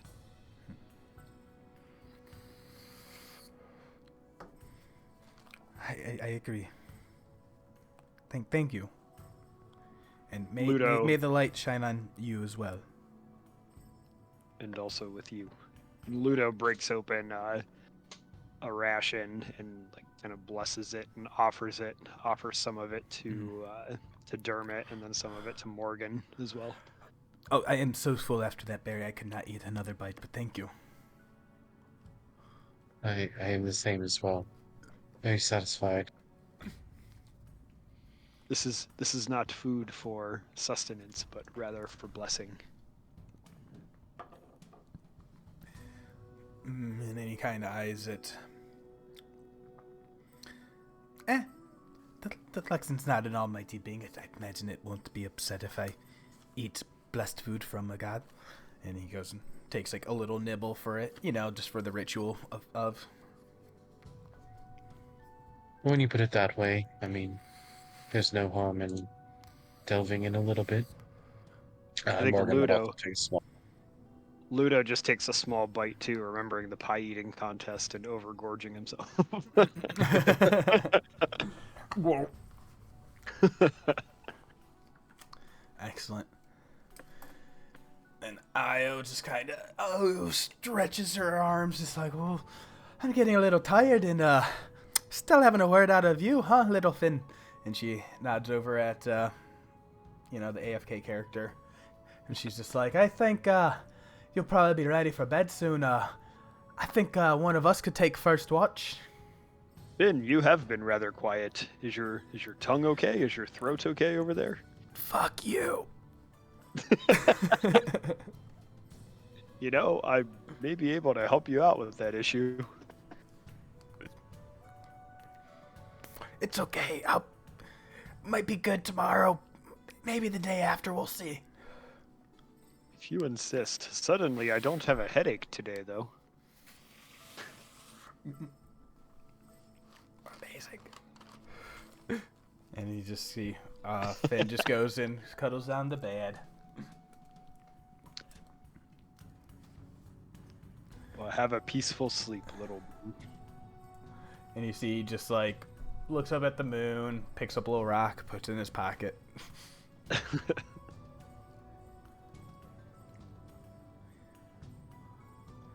Alright, yeah, one of you want to do first watch or help out, or one of us probably has it.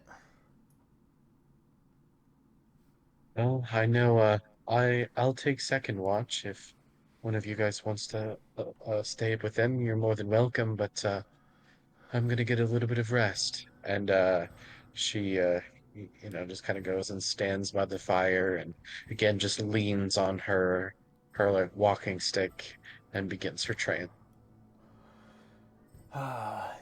She sure does like to show that off, huh? Gilserian says, and then he's like, well, I suppose I could take the first watch and then take my trance on the second half. Well, it sounds good. It was Fortune's Favor was the second level one, right? Yes. All right, I am going to have to, I believe, create a homebrew for that because someone already homebrewed Gift of Alacrity, but the way that D&D Beyond has them set up is that they're not technically wizard spells. Gotcha. Nice. Do you need any the info or anything for it, or? No, I can still find them when I filter through Awesome. like all If not, spells, I could. but I just have to create a homebrew. So it's just going to be like an annoying thing, and I'm going to be quiet for a while. No worries. Yes, I could always do that in between games as well if you ever need. If you wanted them. Yeah. I should have made sure to check that beforehand, but Honestly, I wouldn't have expected you to because it's obviously like, why wouldn't the wizard have it? yeah, you have to have chronergy magic or graviturgy magic as classes. Yeah, interesting. That's how it's currently set up. Do you want to keep that restriction, or do you want to just abandon that restriction? You're fine. You got taught them. They're divination spells.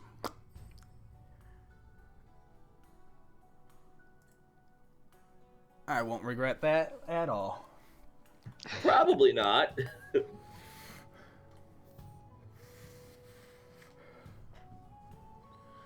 And then also make sure you note any spell component. Yep. Awesome. I think the only one that has an important spell component is Fortune's Favor. Mm-hmm. Yeah, White Pearl worth 100 GP, which the spell consumes. And I do have a pearl worth 100 GP that I use for like Identify. So I'm probably not going to want to part with that unless I get another one real easy.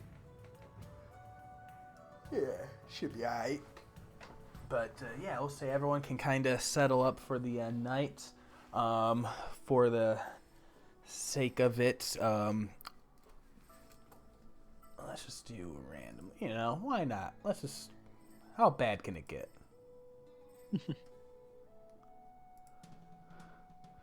That's all right. Yeah, we're gonna go do a full long rest and wake up in the morning after a quick bio break. All right. Nice. Yeah. All right. BRB.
am back.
Okay.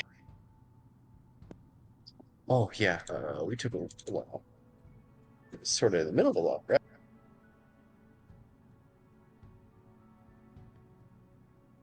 I was actually going to wait for the other party to all be taking their rests, and while Galsariad is trancing, I was going to try to slip their spell book to take another look at it. Yeah, I just need to prepare new spells, but like, I don't know if I should do that right now or if I should just like wait.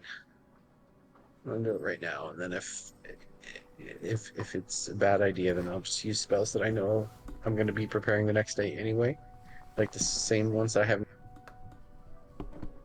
Really, there's only probably like two that I might actually change out. Yeah. All right, I am Actually, back. I think it's just one. And I was just saying I was going to wait until the other party's basically all asleep while Galsariad is still in a trance, and basically we're the ones taking watch. Does that ever happen during the night? I'm trying to think. They said pretty much one smooth trance off, so it'd be pretty much like, yeah, as he goes and passes off the watch. So would you like stay up for that 4 hours to make sure? Oh, I'll like lie around and rest for that 4 hours while Galsariad is trancing, and then I'll take over the watch from Galsariad. Okay, got it. Yeah. I it's possible. just want to know when they're trancing. Mm-hmm. Yeah, so you'd be able to do that just because I thought it was Morgen was the one, because there's gonna be a trance and trance. So like if you wake up 4 hours, then you probably won't get a full rest at that point. Oh, I'm gonna lie down for 4 hours, and then once I know that Galsariad is trancing, I'm just gonna slip their spell book again. Gotcha. Oh yeah, because I'm just trying to, because it's like if you're trying to go for a full, like you'd be able to do that, but I don't think you'll be able to get a long rest qualified if you do attempt that. Because it's like we'll you'd see. be making up that, like, because if you're trying to wake up in the middle of that 4 hour block, like, because if you're trying to sleep for 8 hour long rest, 4 hours, even if you're not fully sleeping, then you're not getting the full rest. Oh, I fully that, intend on going back to sleep. Gotcha. Yeah, I'm just trying to. This is a really quick endeavor. True, but it is just because it's like you have to wake yourself up at 4 hour mark. So it's like if you wouldn't really be fully asleep then. It's like, you know, like that's a very practiced thing you did to do. Like, does that make sense? I think so, because I was like, it's like waking up in the middle of the night to go to the bathroom type situation. Mm-hmm. But it depends on how you want to roll it. Yeah, just because like that, you know, as I imagine, it might be a little bit more complicated and than that. Yeah, at that point, because it's like if you're trying to do something like very focused, but you know, 100%. Like if you want to do that, then like I guess like we'll see what plays out to determine what if that will actually like interrupt that or not.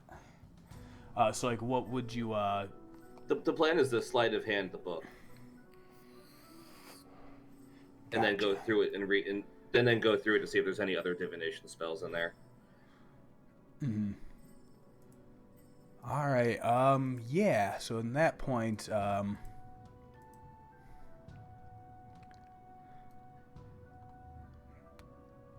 because like that's definitely like you're very much possible. You'll definitely be able to like. It'll definitely require at least a stealth to not be noticed, sleight of hand to grab it. But I'm just trying to think of like the physical, like how you feel as a person if you've marched through mud and rain all day. Wake up halfway through the night to attempt that, if there's any sort of penalty or not.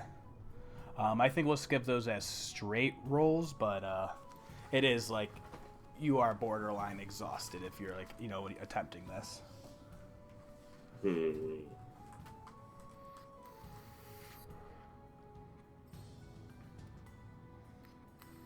Sounds like I might want to just hold off on it until a better day. No, because like definitely like I want to like the option's definitely fully there, but it was like I'm just trying to like give myself the mental picture of like how that works out with a person. So what we'll do is as the moment you notice, Zay, you've been kind of trying to stay up aware enough that you notice when Galsariad goes and passes off the watch to Morgen. And then settles down for the night. Perfect. So, at that point, yeah, I'm gonna try to slip that book. Hell yeah! Awesome. So I guess for watch, we'll have Morgan will probably just be making her perception check, or it can just go off of passive. Yeah, let's roll it. Well, yeah. Awesome. And then, hell yeah. And then would you, all right, I was going to say, if you're trying to be unnoticed from Morgan as well. I think Saeryn looks at Morgan and goes, puts his finger to his lips and goes, shh. She would just kind of like nod and then look away. Hell yeah. And then, let's try to slip this book. All right, hell yeah! Give be a sleight of hand.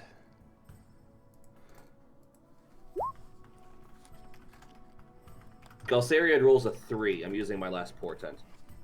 Mm-hmm. Awesome. So at that point, it's a passive because they're not going to be making a contested check while asleep. Gotcha. Well, their pass is probably higher than a 9. Mm-hmm. And I think trance means they're still alert. I'm not entirely sure how the trance rules work. Yeah. Yes, but also it's a passive perception, but also a sleeping penalty of passive perception.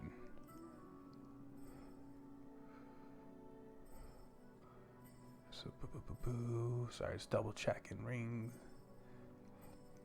Because I know it was like last time we had, it was a sleeping person and their passive perception of being like awoken or not from activities around them. But another person then noticing someone being ruffled. You said it was a 9? Yep, looks to be a 9. Didn't roll so hot.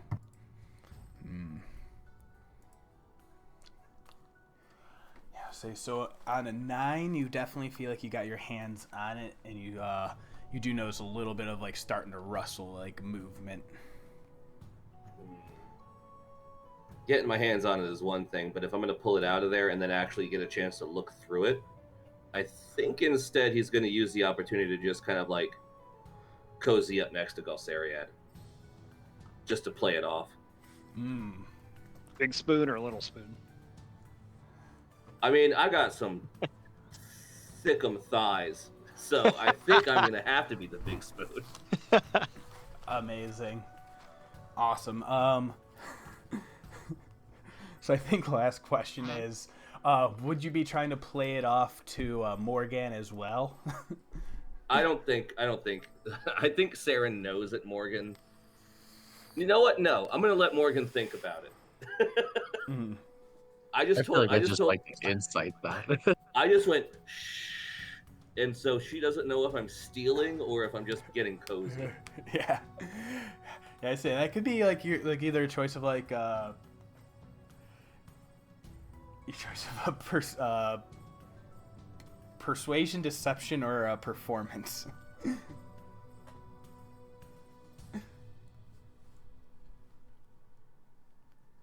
You know what? I'm proficient in all three of those.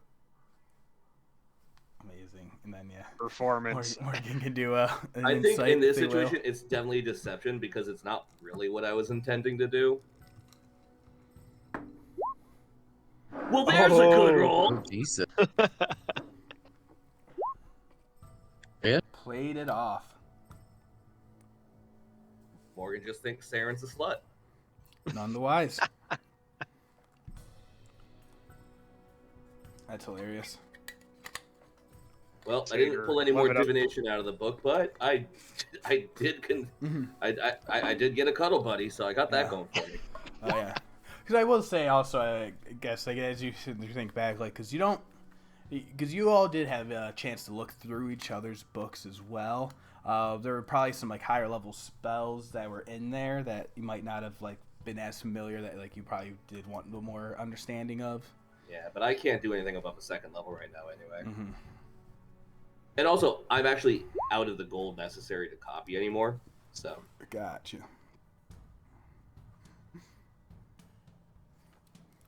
Oh yeah. No, so I'll say with that small minor interaction, you feel like you could get back to sleep without interrupting the long rest too much.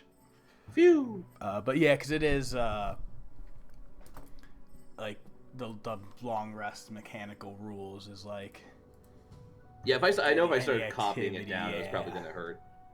But yeah, because even like once you start getting into active, like I have to do a skill check on a thing, then that's, half asleep pissing out the side of the fire versus, all right, let me sneak and grab this one thing with my full attention. I mean, the way I was rolling, I don't think I had my full attention on shit. So. No, fair. No, like, I do love that attempt. That the whole time I'm like, because I'm like, wait, well, no, you could. Like, that is very, like, sleeping wizard. Like, what the fuck are they gonna, how are they gonna stop you at the moment? I mean, at the same time, sleeping wizard, they're gonna do something terrible to me. It's like Hell yeah. And is anybody else feeling anything throughout the night in slumber? I should probably get a change of music finally. Nope, Ludo's just snoring away. All right. And so for the next half of the night, Morgan, you notice all that, and Saeryn kind of cuddle up with Galceria, who you see kind of, after that ruffling, kind of, fold in and be enveloped in the spoon. But you notice throughout the end of the night that the wind begins to kick up and begin to howl a little bit. And in the silence of the night, just all you can hear is the wind.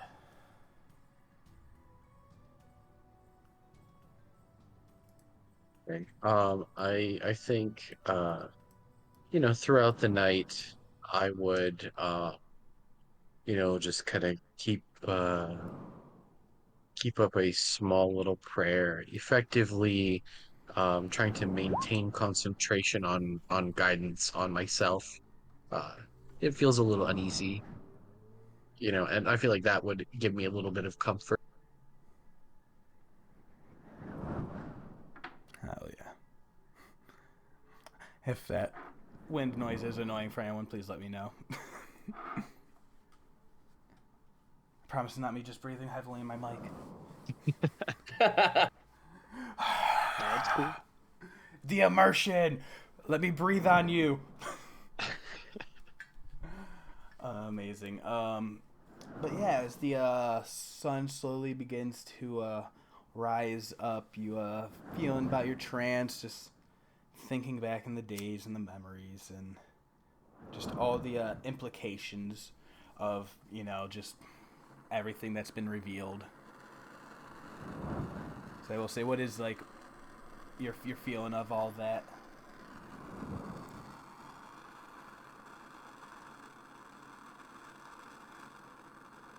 Me specifically? Oh yeah, sorry. Um, yeah. I think that Morgan is a little more put at ease now that she's got a little bit of information about each one of them. She's obviously shared some about herself. All of which was not intended to like deceive anyone. She's been truthful thus far, and you know, I I definitely think there's a lot more depth to each person. I sort of kind of get that sense from specifically Maggie and Irvin. Um, and I think she's put a little more, like I said, just kind of at ease, but not, you know, she doesn't necessarily still like I wouldn't entrust, my life with them. Yeah. And then, seeing Saeryn cozy on up with Galceria, just like, oh, that's cute.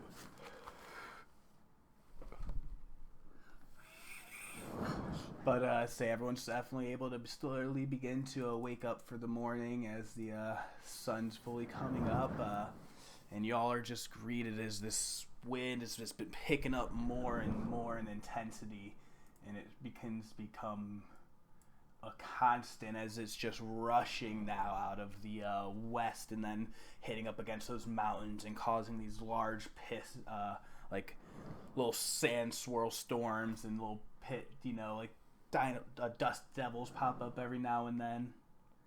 But it is not great as the wind just becomes steady.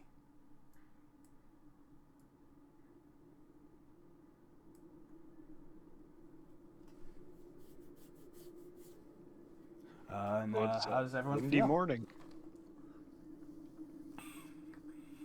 Windy morning. We should probably get back on the road, eh?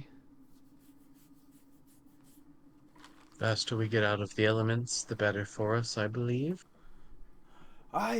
Yeah, this wind's kicking up all sorts of dirt. It's gonna be very piss poor sailing conditions. Let's hope it doesn't kick off into a dust storm. We should head out sooner rather than later. Yeah, let's all make a fast breakfast and get moving. So y'all break camp and yeah, definitely able to start hitting up on the road and yeah, you probably like as the wind begins picking up more and more in intensity throughout the morning, it is hard to see anywhere.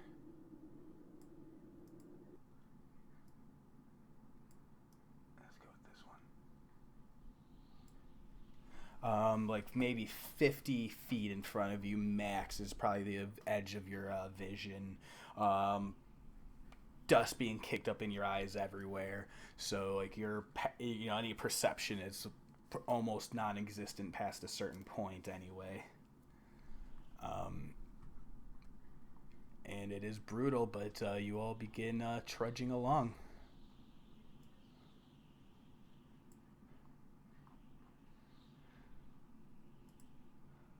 Not so lucky with the wind today. Mm-hmm. I will say, has it been almost pretty much the full 24 since Finn Aljin cast that air bubble on you? Oh. So I'll say he probably, if you want, probably have him cast it the night before again. Yes, please. Just for more fun flavor for anything. But also, it is hitting that bubble is pretty much just as bad as it in your eyes, but not in your eye.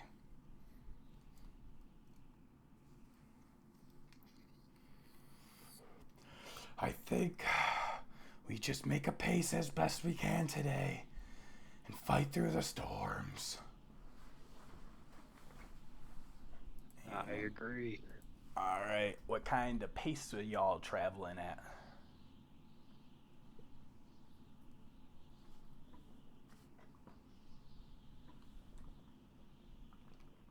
Say either normal or slow today, I think. Yeah, I'm leaning towards a normal. Yeah, normal is good. We want to Especially push through this, but we don't especially want because there's to exhaust so ourselves. many of us at this point. Yeah.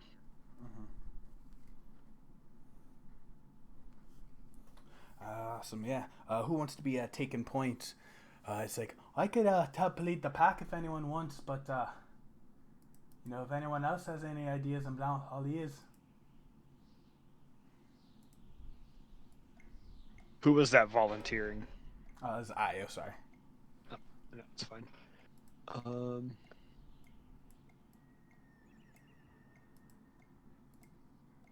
Ian Irvin seemed to be the best fit for this area, so no, I'm totally fine following your lead. I can assist you if you wish, Io. Oh, I'd love that. That would, I can't make heads or tails of the trail in front of us. We're definitely going to need a team for this. Absolutely. Let's take on this challenge together. I appreciate you. And she'll try and, best with her survival, lead the party finding a trail along the way. We'll do that with the... Oh, wrong button.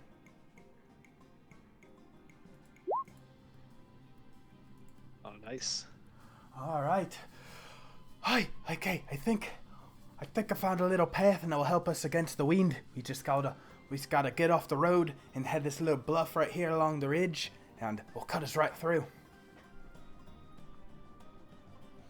And as you all are making your way down through this bridge with that 23, she so at this point you guys have pretty protected from the wind. The dust isn't bad. It's like you notice the ground, like all those like cracks and fissures are just spreading out for like spider webs from my like earthquake. Like you see this landscape is naturally, scarred and jagged. And let me get you back to, where is it? This, for painting the scene. For all purposes, there's like a loose road that kind of follows down along the mountains, and you see there's like a giant cliff that breaks down in, and she has like a little like bluff alongside it that she notices that is pretty much takes you up out of that windstorm immediately, and you see it follows down along the road for the most part for a good while.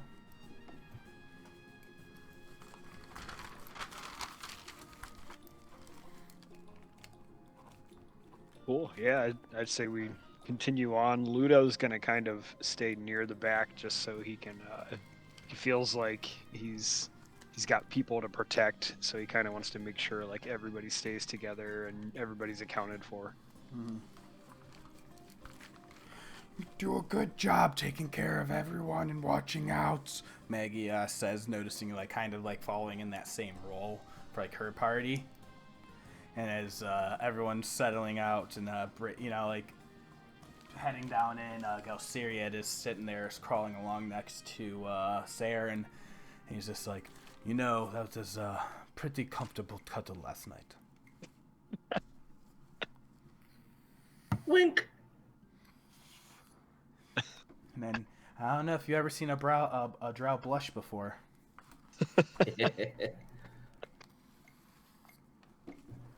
Maybe I haven't, maybe I haven't.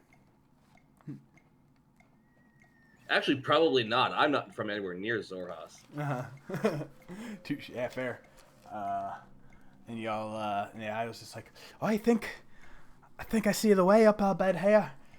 And then as you all are, because you're starting to get to the point where let's take you to the map. I'm just going to jump you all around to a bunch of different screens. Like, you're definitely starting to make your way down now after this many few days of travel. And as you're heading in inside this bluff, you see Io up ahead. She's like kind of like leading the trail, like, because you're all like, it's probably like a 5-foot wide path that's like 20-30 feet down from like where the road is up ahead or like up above you. Does that make sense in the visual picture? I think so. Okay, so I'm like, am I using good words? I want to make sure, because But as like, so she's leading you down along this cliffside. She notices like, wait, what's this up here? And you see she kind of like, as you're looking at her up ahead, kind of peers her head and sticks it into like the cliffside wall and begins to like sidle in that way. And she's like, there's a break here, and it goes down deeper into the rock. Oh, I wonder what's in here. And she just kind of starts shimmying and sliding her way down into this break in the cliff. Is this normal for her? Yeah, she usually gets herself into trouble if we don't protect her, Dermot says. Not sure what the attraction is to a bunch of holes in the rocks, but all right.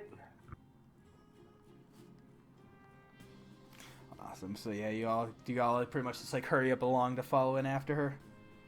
Yeah. And you all see like Maggie's like hanging at the back, like taking it very slowly, like one small step at a time. Like occasionally like a small like rock like breaks off every now and then, and she's like slow and steady.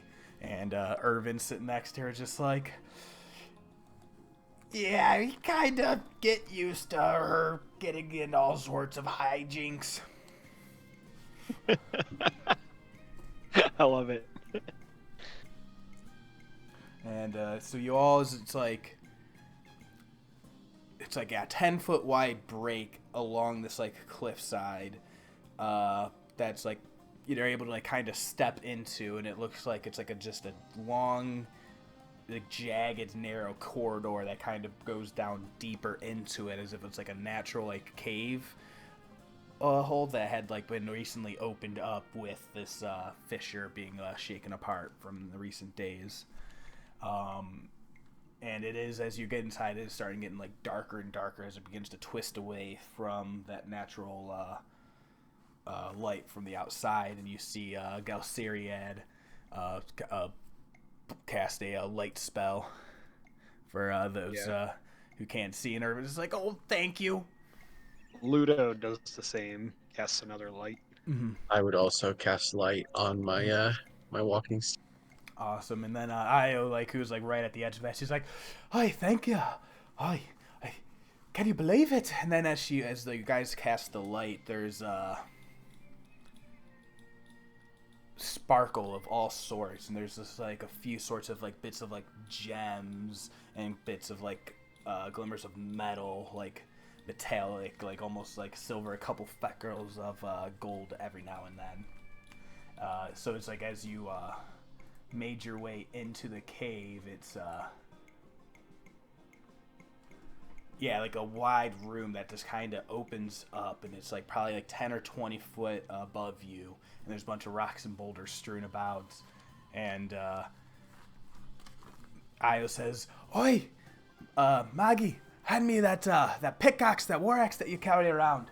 And you see Maggie just kind of like stuff and like barely squeeze herself into the room and start like, "Oh, okay," and toss her this little pickaxe. And Maggie goes, "It's like, you see these? James, treasure." Starts just smashing her way down at the wall. Yeah, I was just going to ask if any of it could be harvested. Yeah, if anyone wants to, go ahead, give me like a perception. Anyone want to do like any like maybe nature check, investigation? Y'all give me a good argument, and I'll allow it. I think I would try and use like perception to see if there's anything that was just like super loose or just easy to collect. I don't have any like super crazy like methods of harvesting, but if there's something that could be like lodged out fairly easily, that's what I would be looking out for. Excellent. Yeah, so yeah, give me that perception, and then if anyone wants to do like more in depth, can do like an investigation. I'll do an investigation check on this stuff. Yeah.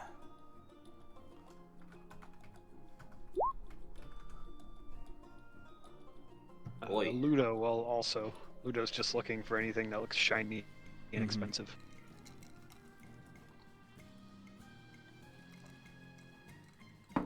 Yeah, you can make that check. Maybe. swear I'm clicking it. Go, send.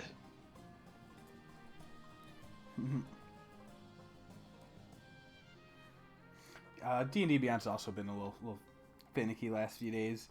No worries. I would say because it's very easy as you guys begin to look around and giving those perception investigations. Like Io's like ran up and started like attacking this vein of like gold, basically, like the most like sparkling. There's like this bits of metal at the top, and she has that pickaxe. And then Maggie's hanging at the back, just looking around. She's like, "Oh, there's a lot of precious gems in here."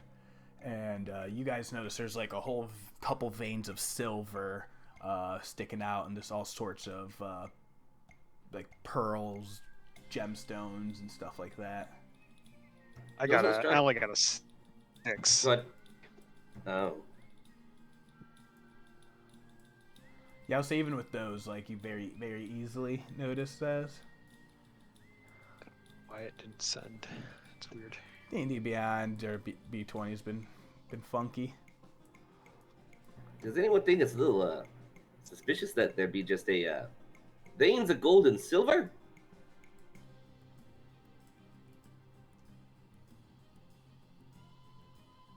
Oh, Is right here? I mean, it's Why like, would that be suspicious? Yeah, it's what rocks do, right? I don't know. My Wastewalker clan, that's how we, or that's how they would make their trades, would just, they find Your things. Wastewalker clan would just walk in between the mountains and Well, find gold veins. it wouldn't be this foolish, I'll admit. We had, like, actual mines. There's lots of precious metals and materials that we've found that you could work, and he kind of, like, noticeably, like, kind of, like, stops talking. Yeah, it's fine. Yes, you know the area better than I do. On old Arlo, far be it for me to spit on expertise. Yeah, that's right, Arlo. That's your name. I forgot. It's awful. Don't tell me that. You didn't have to say that at all. That's just mean. Irvin, why? I don't know. I'm kind of forgetful. And so it's at that point. What happens is, in that moment, is like Io's just been like kind of passing away. She's just like, "Oh, wait, what's that?" And then out of that rock, like right next to it, there's just like a small little trembling, and then it bursts out of the rock, a long arm claw. It's like covered in like boulder pebbles, like as its skin, and it just goes and strikes at her.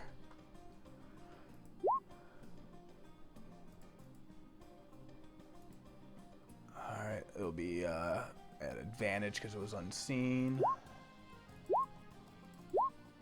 Alright, so she gets hit once and twice for 13 damage. I need everyone to roll initiative in 1 second. Roll initiative.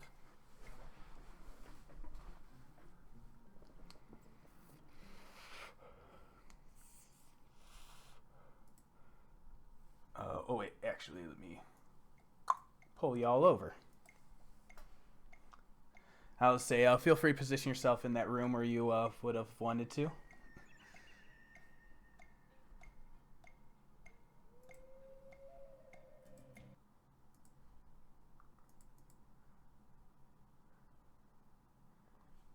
Yeah, no one noticed the things.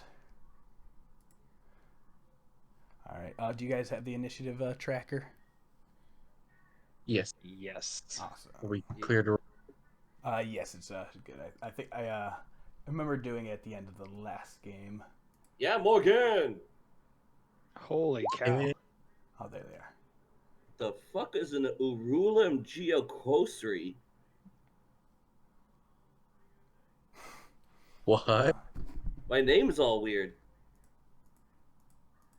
Oh, it must reset your thing on the D20. I'll fix it. Or something. Yeah, sorry. That's weird. Yeah, sorry. My thing actually bugged out too for a second, my Roll20. Yeah, I'm gonna refresh mine. I'm gonna Yeah, close just it. everyone refresh.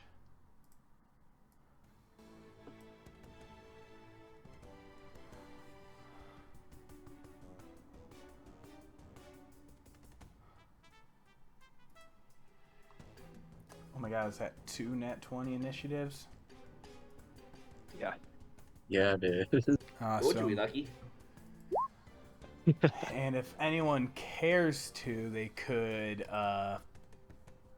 pilot Aljin, or we could just have him cower in the back in the meantime.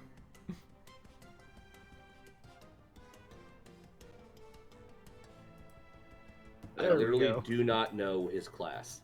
Yeah, there's so many people here. I think it'll be fine. Yeah, we'll be okay. Yeah. Now I got to pull up a few things. I think it's okay if he cowers, because I think most of his offensive spells would harm everybody else anyway. Sure he's not going to start shooting stuff at the other team?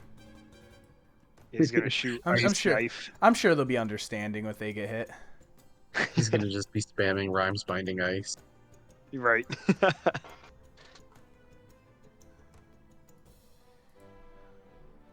Awesome. And then for the sake of this at the moment, I'm just going to put the rivals all in one turn. Because... Actually, you know what? Nah, no, I'm not going to waste all that. Actually, yeah, I think it will be easier to do it that way. Just so I have time in between stuff.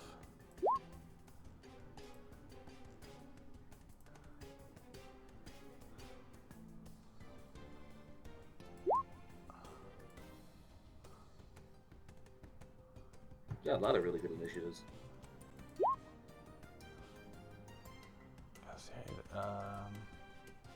Did I get Irvin yet? Oh my god, everyone's names are all weird. What is happening, Roll20? You're drunk.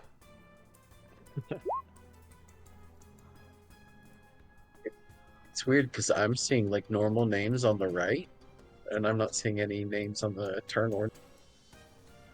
That's wild. That's alright. It's Yeah, all the weird. same. Yeah, it's all the same either way. Okay. This is much easier if I do it on this page.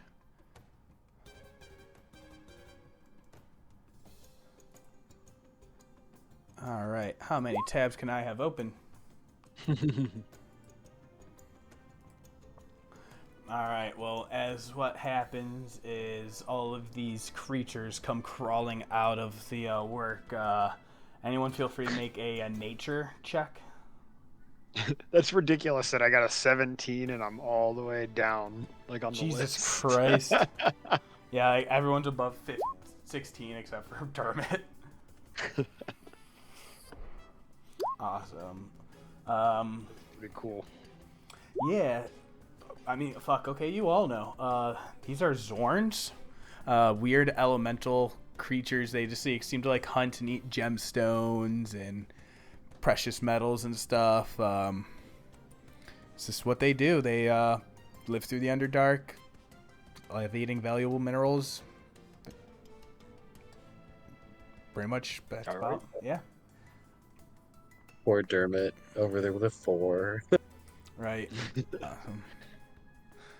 And then this one's gonna make 3 claws, and then a bite at Scalceriad. Fuck. Oh, no. No, I can't replace if it's already been rolled. Sorry. Okay, I'll make sure I'm declaring the rolls now before I attack and stuff. Be on top of it. And then this one is gonna run up over to. I can silvery barbs that one though. Oh. That's perfectly allowed. So that crit's getting silvery barbs. You are Nice. definitely within range, so yeah, let's definitely crit that bite. So it's 22 will still hit him. Alright,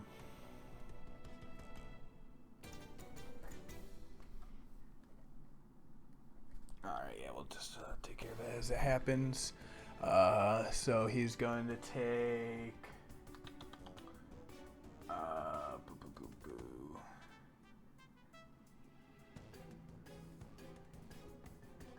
Oh, that bite became that bite, so he took 18 damage. Yeah.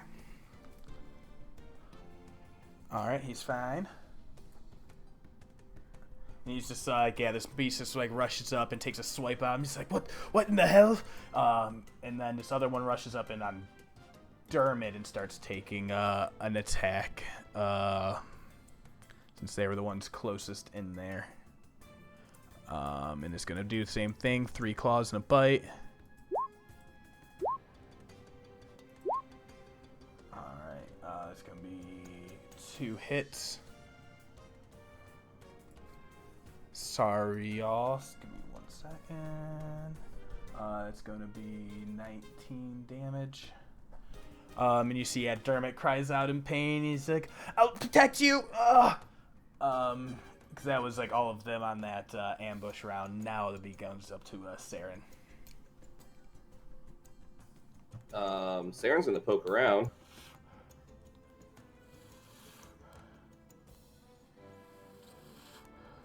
Yeah, are you able to move? Okay, cool. Yeah. I'm gonna mind sliver the Zorn that's on Gulsariad. Gotcha. And the Zorn rolls a 4 on its intelligence save. Awesome. So actually, no. I think it can't beat me. I don't think it's smart enough to beat my save. Mind sliver. Okay, I don't need to burn my portent. Thank God. Yeah. Awesome. I'm sorry, that's wrong.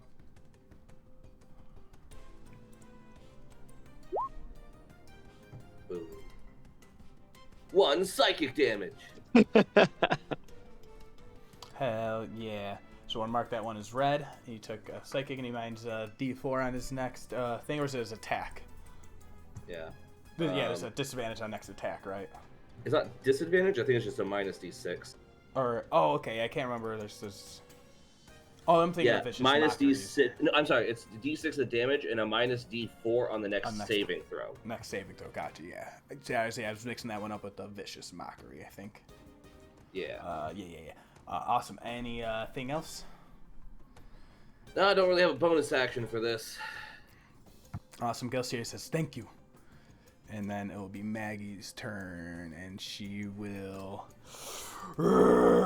kind of yell out in a grunt and just come bash on 5, 10, 15, 20, 25. And from this range away, she pulls out a giant maul and just goes and attacks the one on Dermot. She'll make her attack. I forgot about something. It'll be a 14 to hit. Wait, okay, I can do this. Perfect, yeah, that will actually miss the Zorn as she goes and strikes down with all of her might on its hard armor. I have to give someone advantage. Mm-hmm. From Silvery Barbs, Io has advantage. Okay. Just to make it fair, because otherwise, I don't know who I would have given it to. But if I'd given it to Maggie, that would change. So we're not going to do that. It goes to Io. Fair enough. No, I appreciate that. Oh my god, screen.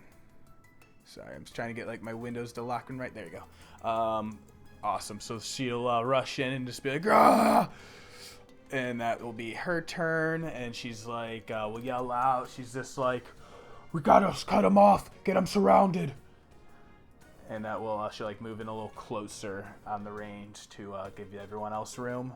That will pass her turn till Gulsariad, who will look at the one that's next to him. He's like, well, and he winks back at Saeryn. He's like, oh, I'd hate for this to go to waste. And he looks at the creature item, and it's going to make a strength saving throw. All right, minus a D4. It rolls a 4. Awesome. I'll portend that. Awesome, and then I'll minus the D4. So it could have. So it rolls a it's 0. Awesome. And in a 10-foot radius, so yeah, make sure to get no one else. And it is going to take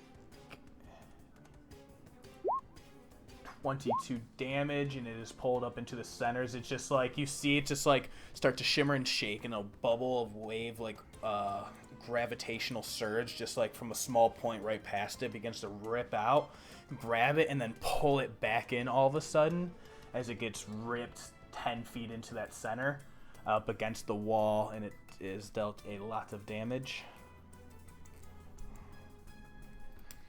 And then it falls, and it's actually being held up there in that point up in the above the ground still.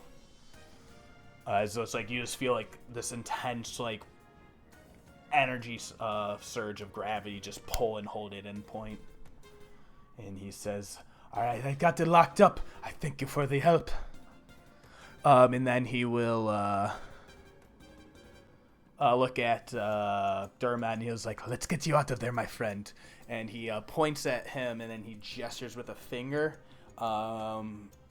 Any creature within 5 feet of and then Dermot will actually, you'll see him float up to 20 feet in the air, just like weightless, just like float upwards. It's like, whoa, oh, oh, and Zorn doesn't even get an opportunity attack, and it will take 1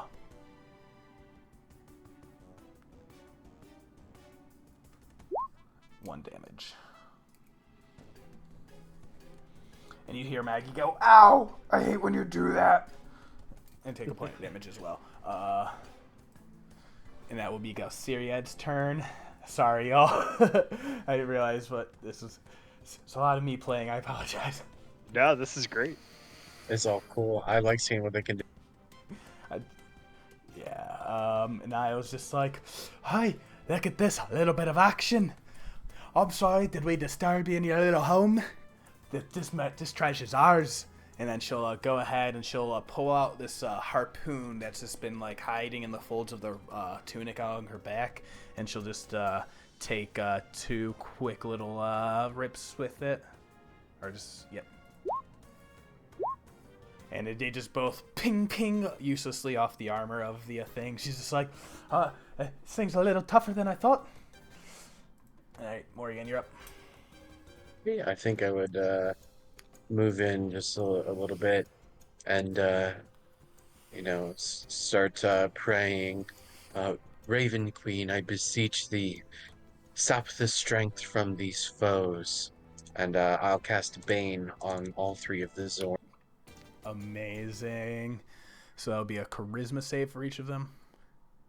It is a charisma saving throw. Yes, DC 14. Fail.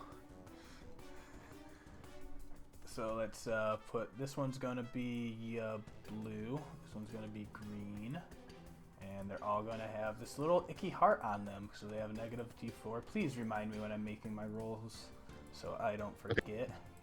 I will try to remember, though. That is a sweet action. So what does your Bane look like as you hit them all?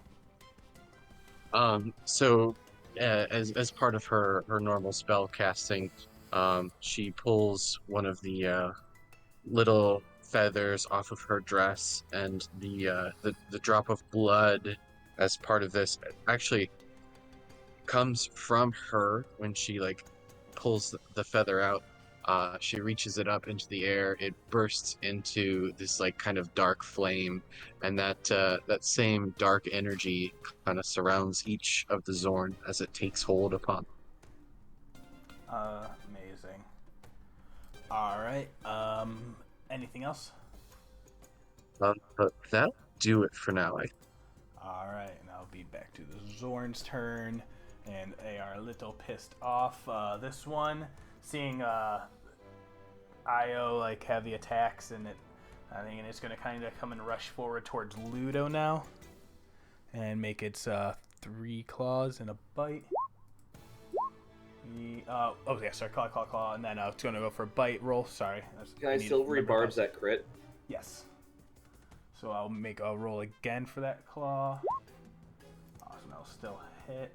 And then it's gonna make a 4th attack on the a bite, unless if there's any interaction before. I rolled your D4s for you if you want. Awesome, thank you. Oh, Maggie gets advantage. Awesome, yeah. Oh yeah, because Io had advantage on her 1 attack, right? Yes. Still missed. Okay. And then that last attack's going to be a 19 to hit bite on Ludo. Yeah, minus 1. So the first one is a...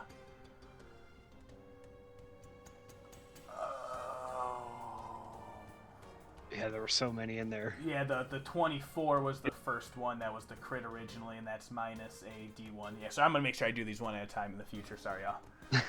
Oh, you're fine. Yeah, there's so many effects right now. Yeah, no, I was like, oh, we are that crew. So it's going to be a 24 minus 1 to hit on the first one.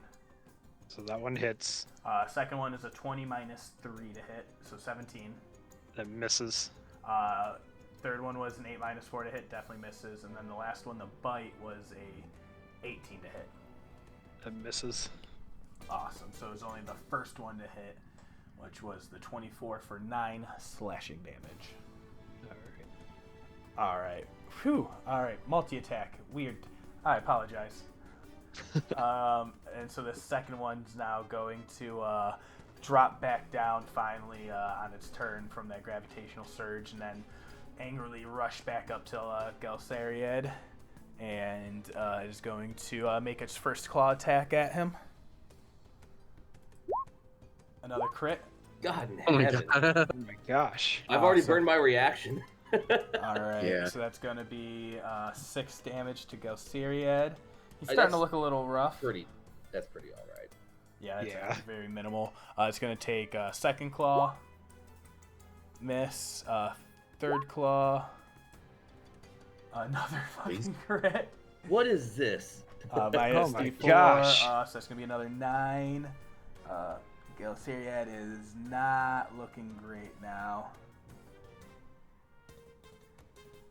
But still standing. And then that was its third claw, so now we'll go ahead and straight up take that bite. 12 to miss. Oh, wait. Minus, yeah, can you give me a... Oh, well. Just saved him. Barely missed. Alright, that is that one's turn. This one now with Maggie. Actually, it's gonna go ahead and keep going for Dermot, the smaller one. Same thing, first attack. Minus D4. Second attack. Awesome, so first one's a 14 to hit. Awesome, that misses. Awesome, I'm gonna do third attack, D4 please. And then a bite attack, D4 please. Awesome, so even with all of those and all the D4s, they're just swinging wildly as Dermot just pulls his shield up, and they all just like kind of glance off uselessly. Alright, Ludo, your turn. Finally. Ludo's taking a spear swing at Blue. Awesome. So yeah, you just make that straight up attack. It was Io who had advantage and Maggie, yes. Maggie has advantage now, yeah. Alright, 20. I don't know why that rolled. No, it was the 9. Awesome. 9 will miss, unfortunately. That's alright. I will use my bonus action to Polar Master. And Awesome. take a second attack. 18 to hit. Misses. Oh my god. Alright, that's all I got. Alright. That'll now be Irvin's turn. He's just like, oh man, these things are really hard to hit. And then he just pulls out 2 daggers out of his waistband. And he's just like, I got you, Dermot. And they'll like rush up onto this side and try and make his swings in.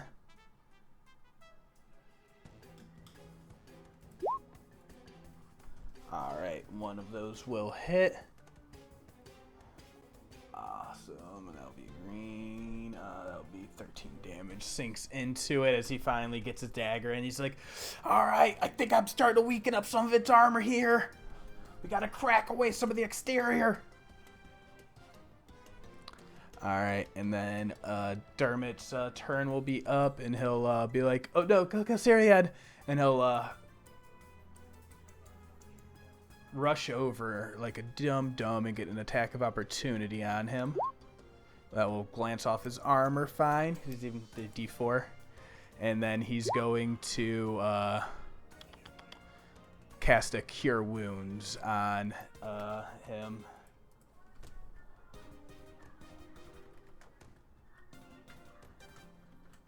And Jasilionis will get healed. Awesome. And you just see like a golden light, just a brilliant like noonday shining sun, just like almost you have to like look away for a second, and then you see some of those heals are washed away by that radiant light from Dermot. And he'll say, Luxon says, not today, my friend. And we'll be finally all the way back up to Saeryn. Saeryn is pretty good where he's at, in terms of location. I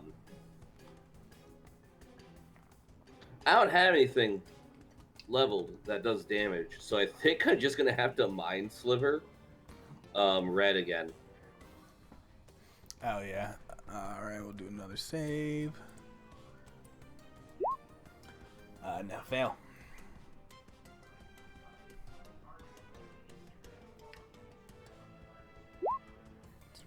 3 psychic damage, and then a minus D4 the next saving throw, which hopefully Galceria could do another one of those massive graviturgy things. Oh yeah. Yeah, you see this thing is actually starting to look a little rough, like a lot of the cracked exterior is starting to break away. And it's like that thing left in like a pretty vulnerable spot, and it's like shaking off that Mind Sliver. All right, and then anything else? No, still kind of. I'm basically just supporting by making sure that the silvery barbs and the portents are being spread around. Exactly. So yeah, I'm done. All right, it'll be Maggie's turn again. She has advantage, I believe. Yes, she does, and she's going to be like, "All right, keep them surrounded and keep pummeling. Don't let them escape." And then she'll just make her a giant maul with advantage. Good thing she had advantage, but she's just like not able to knock the target and hit it properly. And that will end her turn. Back to Galceria. He does not. Alright, so he's going to go ahead and try and reach out at the one in front of it. It rolls a 4 on its save. Awesome. Oh, he's making an attack roll, actually. Oh, never mind then. Yeah, because he's not able to do that thing, and he's like, drat. And then just reaches his hand out, and you see a little blast of arcane energy kind of like surround the creature, and then like a little necromantic shroud like drains up from it back up his arm, and then like glimmers around him like a protective shield. Nice. Alright, and that'll be his move. And then we'll go back to Io.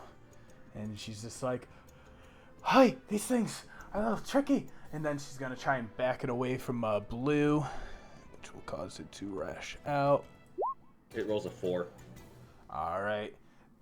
You see That's the last of my portents. Love it. Yeah, so you see it's like swipe is almost about to connect, and then last second it like just finds air. And she's just like, "Alright, time to get him." And then she'll aim up with her longbow and take 2 shots. Jesus Christ, girl. No. Oh, no. Ludo, you just like feel phew, phew, like right past you on both sides of the head. And you just hear, "Sorry." She would have rolled better if I portented her. She'll look at it. Sarah's like, "I thought you were supposed to be lucky." I am lucky you didn't get hit, did you? I can't hit anything either. And that'll end her It's not turn. luck, that's a skill issue. That'll be Morgan. I would come in and close the distance on this Zorn here, and pull another feather from the dress. get this dark energy, surrounding it, and kind of crush it in my hand. Touch the Zorn as I cast a inflict wounds at second level. An 11 looks like it misses. Mm-hmm. Unfortunate. Yeah, you try and reach a purchase on it. It's just like tough, rocky, scaly skin, and they're just keep like very elusive. Anything else? All right. It will be their turn again.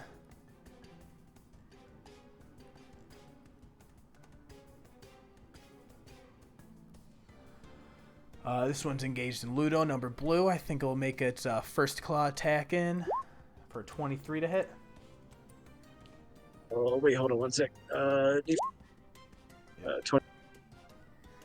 to hit. 22 hit. For 6 slashing. Second claw, definitely not going to hit. It's going to make its third claw attack. 23 to hit. Minus 2 be 21 to hit. For 8 slashing. And then it will try and make a bite attack. 25 to hit. Ouch. For another 11 piercing. Yeah, that hits also. Awesome. And then this one that is now finding itself surrounded, we'll see this old lady run up to it and try and attack it. So it's going to start leashing in on Morgen. Same thing, first attack. 22 to hit. 20 to hit. Yeah. Well. Alright, for 5 slashing. Second one, 10 minus, definitely not. Give me 1 second. I need to roll concentration. Oh, yes. Warcaster gives me advantage. 14 saves. Awesome. Then the third attack's an 18 to hit. So still with the D4. 14 to hit will miss. Awesome. And then down. And then it is straight up going to take a bite. And is going to miss woefully. And this thing is starting to now surrounded and being really panicked, is going to start trying to burrow back into the earth out of everyone's reach. Anyone want to take any attacks of opportunities? It kind of just like starts to like burrow down and into the stone.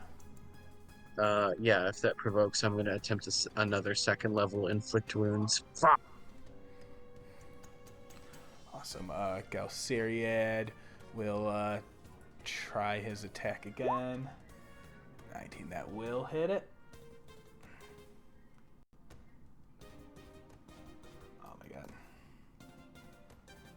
And as it tries to get away, Galceriad just reaches out with his hand. He's just like, I think I see what you're trying to do. And he reaches out with his hand, and a little necrotic burst of energy just flares through it. And it drains back up through into his arm. And Dermot's just like, good job, good job. And then right here, this one's going to start attacking on Irvin, and it's going to make its all 3 attacks. First one, 11. What is his AC? That misses. Second attack on Irvin, 20 minus 3, 17. Still going to hit. Third attack, 13. 11 makes it miss. And then, oh wait, not a fourth claw attack. We'll still use that D3, but it's a bite instead, which I should just use the same number, but still miss. Perfect. So he hits by the 5. He's just like, zoinks, and it just reaches out and hits him with a claw. And it starts to also look a little panicked and on edge. It hasn't, since it's starting to take damage. Ludo, your turn. Ooh. Ludo's looking pretty beat up right now, so he is going to bonus action cast Shield of Faith. Bonus action Shield of Faith, hell yeah. That's +2 to AC. Yep, that's concentration. Awesome. Yeah, let you mark those as you will. Yep. Let's do.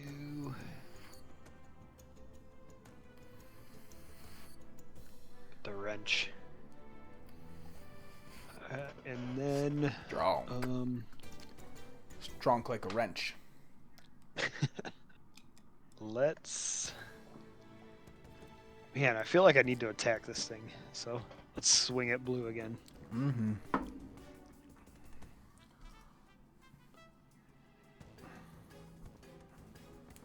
There we go. Awesome. You're using a one-handed. Yeah, one-handed. Let's throw a smite on that. Awesome. So that's an extra 2d8. Yeah. So 15. Nice. Yeah, it is looking pretty rough. And I already used my bonus action, so I can't do the second attack. So that is it. Awesome. I got to say red's dead. Make sure I put that clearly. Awesome. Anything else? No movement? No, I think I'm gonna stay there. Kind of keeping Alright. this one distracted a little bit. Irvin's turn. I'll just be like, let me see if I can do it. And he's going to, Nope, I can't find it. I can't find the weak spot. And then it'll be Dermot's turn, and Dermot will be saying, May, the Luxon smite and burn you. And he will, reach out with his, Searing Wrath at this one for a 7 to hit. And then he'll try again with his second, attack. And he just shoots out like 2 radiant blasts of energy from his outstretched hand. And they, both miss. And that will end his turn. Saeryn, you're up.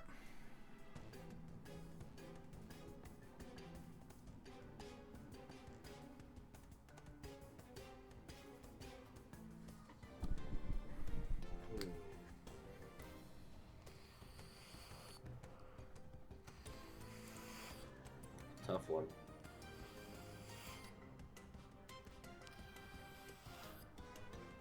I kind of want to try something just because I think it's fun. Oh, yeah? Do it. I'm guessing the green one has some form of cover from Maggie and Irvin being just completely in my way right now. Definitely more from Maggie's side, yeah. Yeah. But I'm guessing blue I have a pretty good shot on. Yeah, you're able to get around, line of sight around Ludo. Excellent. Well, in the blue Probably one, partial cover, but I can move around to get to remove that 1 second. yeah. Yeah, he's enough like 1 or 2 steps to the side. Yep. Dum, dum, dum. Hey, Maggie! Oh, hi! And then Saeryn is going to point at the blue one, and I'm going to burn a sorcery point to turn my firebolt into a thunderbolt. We're going to do thunder damage with it. I don't know if they're vulnerable to that or not, but screw it. They're probably resistant to fire. They're probably resistant to thunder since they're kind of rock-based. I'll probably miss anyway.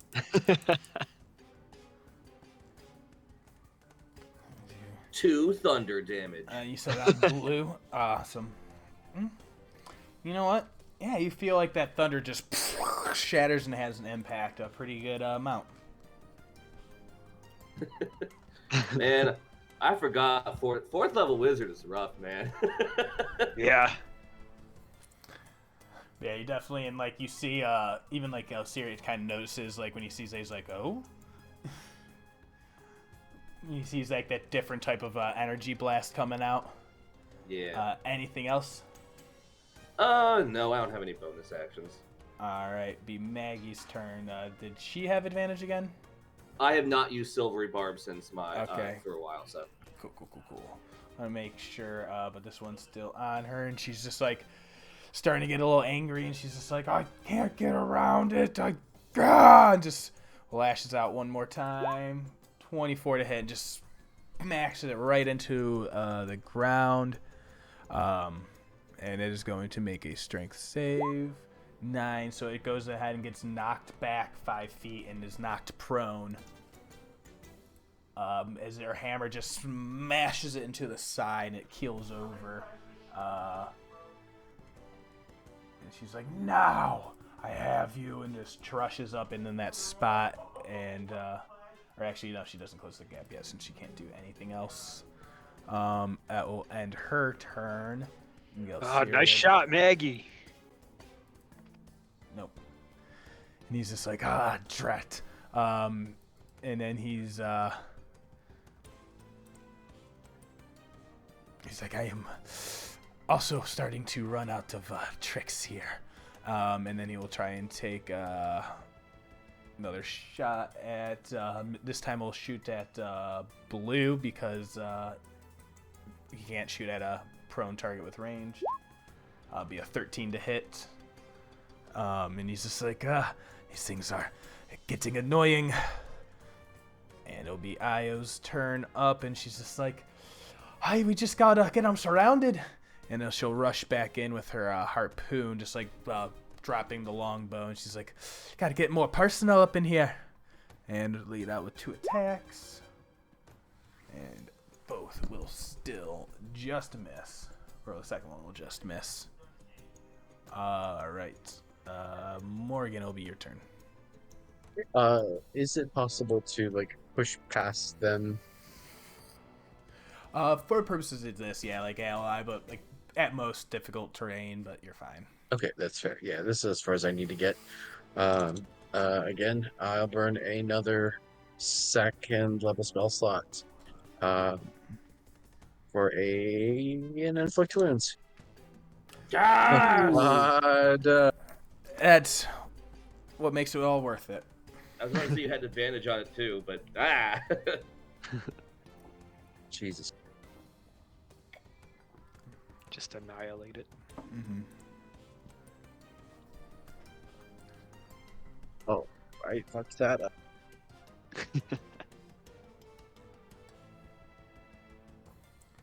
That's 52 necrotic damage? Yeah, I was going to say that's both of those together. Yeah, that's everything.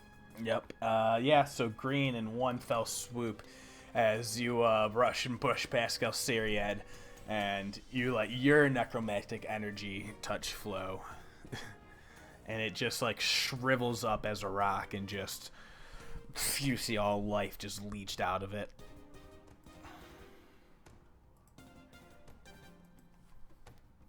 Hell yeah. And you see Galceriad's just like, oh my. And Maggie's like, yeah. Yeah, Morgan, you suck the water out of that rock. What is going on over there?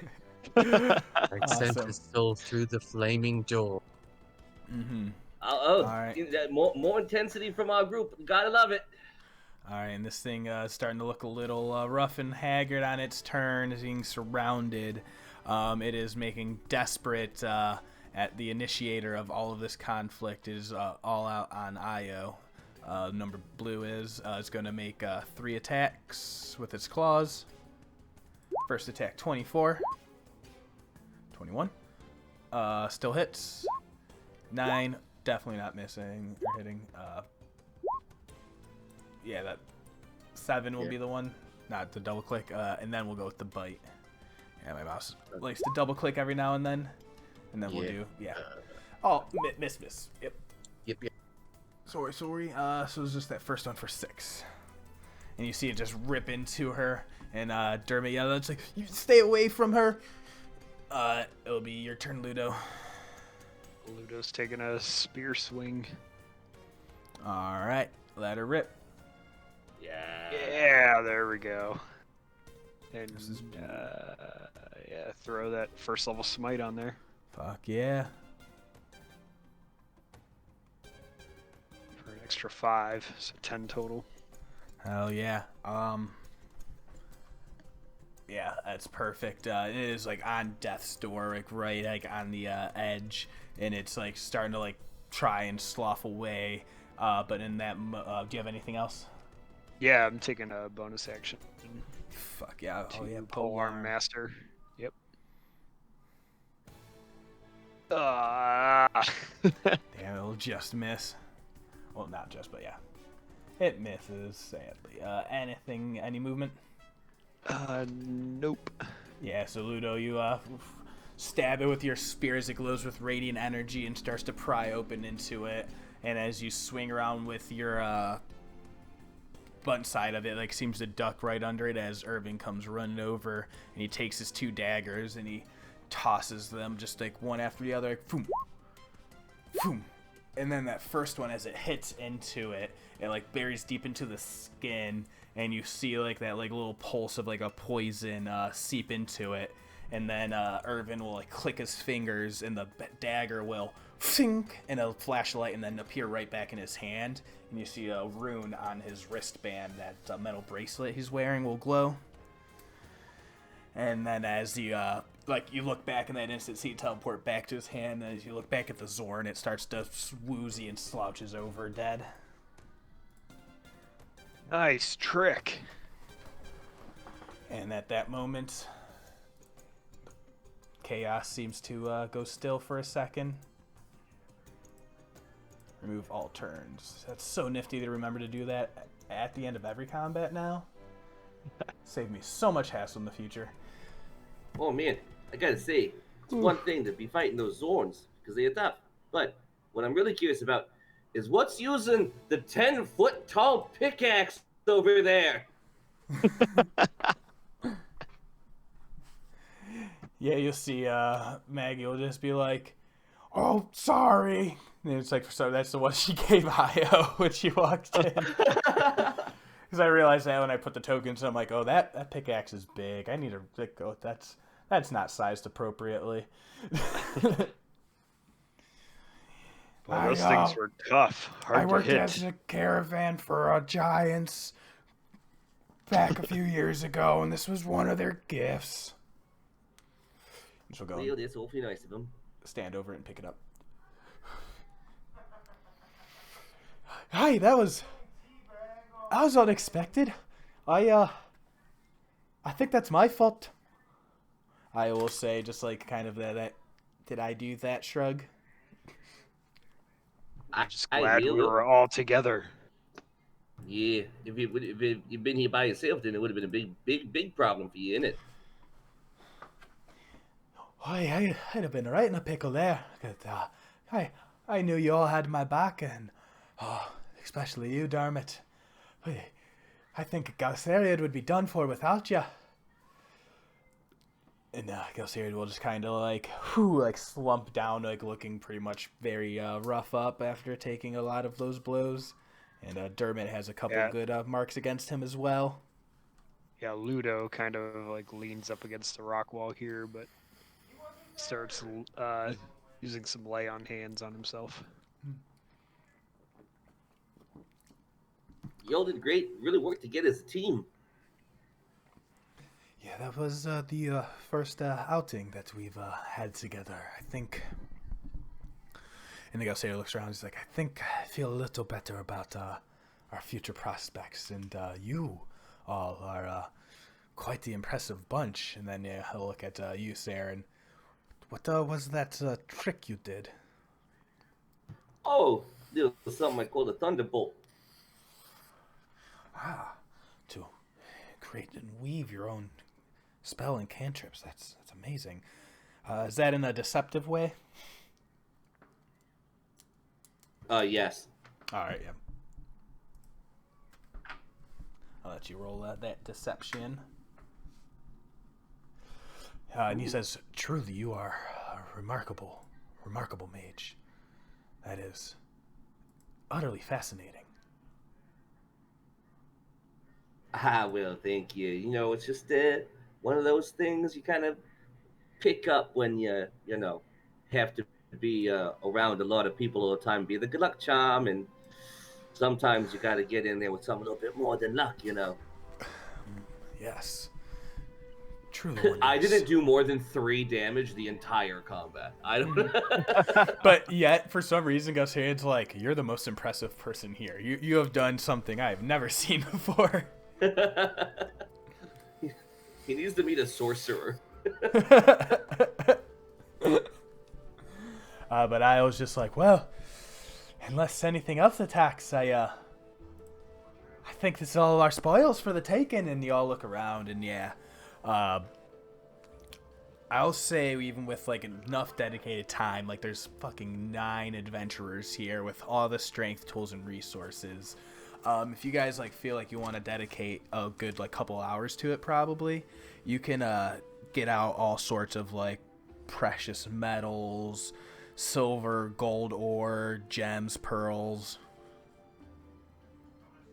Yeah, definitely. Yeah, that sounds like a Yeah, valuable definitely. use of our time. Awesome. Yeah, so we'll send. We can make this a little like a group-wide skill check challenge. So it's basically you all each what you want to offer to the situation, like what skills, tools, spells, abilities, items. Let me hack at a wall, cast a thing, whatever you want to offer, and then suggest what roll you want to make for it, and then we'll run that off a pass check over time. I think I would try and use brute force and just try athletics, and see what I could dislodge from the wall. Mm-hmm. Awesome. And then yeah, I know Maggie will definitely be able to like help and assist with that. And she'll be like, "Here, you want to strike here where it's weak, and you see where the lines go. The striations run along the wall growth. You gotta break in along the cleavage. Show it comes in the natural layers." Awesome, yeah, and we'll say like all of these are gonna be rolling with advantage. Like the other team is gonna help with every roll. Nice. Awesome. So yeah, 15. You guys definitely start to get breaking off a lot of chunks. Does anyone else have anything? I think Saren's best bet is like go up to all of the to the veins of it, start kind of tracing, and then investigate if there's maybe extra that can't quite be got at immediately in the veins, but like might have like kind of gone inside the rock, just to kind of investigate, see if we can get that, and then pull out like almost an entire vein. Yeah, I love that. Make a investigation with that advantage. I think I'm gonna make a loot check with advantage. A loot check. It's the same check. Yeah. I love that. 15. So even then, you're able to investigate where they're starting to like break apart. You notice like a vein that's like deeper further in, and there's like some bunch of geodes, and you find a clutch of pearls hidden in there. Awesome. We'll roll with that, and then what is Ludo? Yeah, I think Ludo's just gonna take the same strength-based approach. Awesome, Just try to brute force some shiny objects out. Awesome, and then Gelsiriad will give assistance with this. He'll start pulsing in at with like a little gravitational surge wave at like where you're aiming at to like help like, you know, crunch and condense and like weaken it for with you. So I'll let you make that athletics fucking straight. Woo! We'll go with the first one, that crit. Yeah. Amazing. So as you guys hit all that, and it takes a couple hours with, and you see Irvin and Dermot start wandering over together, and they're like working at an area, and you hear Irvin just like, "Oh, these metals are gonna be great. Oh, I can do so much with them. I can start forming and fitting, and I'm so excited." And you just like start hearing him talking about like wires and different threadings and sizes and shapes of things that, yeah, it's a little like, oh wow, this guy knows some stuff. Let's get this rolling. While Gelsiriad is helping Ludo, how bad does he look? Is he pretty beat up? Gelsiriad, yeah, he's looking pretty rough, like about half. Ludo's gonna place a hand on his shoulder and just give him, I don't have a ton of lay on hands left, but give him 5 points of healing. Awesome. Yeah, as y'all are taking a break in the middle, but yeah, he'll maybe like, "Oh, thank you very much. I should probably stay back a little bit next time." You're most welcome. And Maggie says, "Yeah, just hide behind me. I'm a pretty good wall. And then as she just like crushes down with like a big maul like strike with their pickaxe that she pulls out, and then you see is like very good at like hitting across these areas. So what y'all can do is Saeryn, go ahead and roll me 1d4.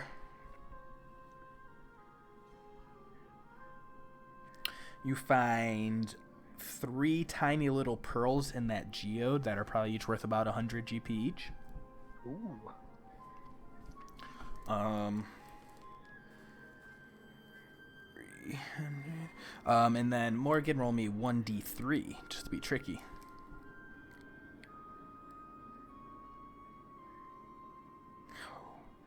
Amazing. With that athletics, that final burst from Ludo as he just summons up that divine strength and just pushes in, and there's a large crack in the wall appears. And Morgen, you see starting picking out 3 sparkling gemstones, beautiful, perfect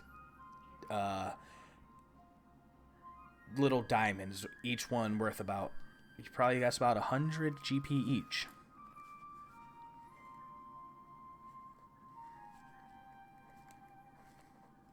Hell yeah. And Saeryn, with that loot and investigation check, as you're going through and you find a very good vein of like silver that you're able to start digging in through. Roll me 5d100.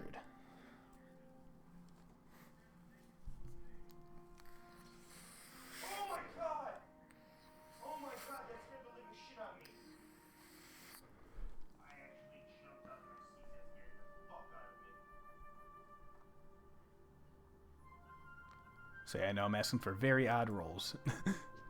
Wait, was that for me? Oh yeah, sorry, Saeryn. Yeah, 5d100 for Saeryn. Sorry. Sorry, I was working on the pearls. My apologies. Yeah. Awesome. Yeah. Perfect. Yeah, it'll be 300.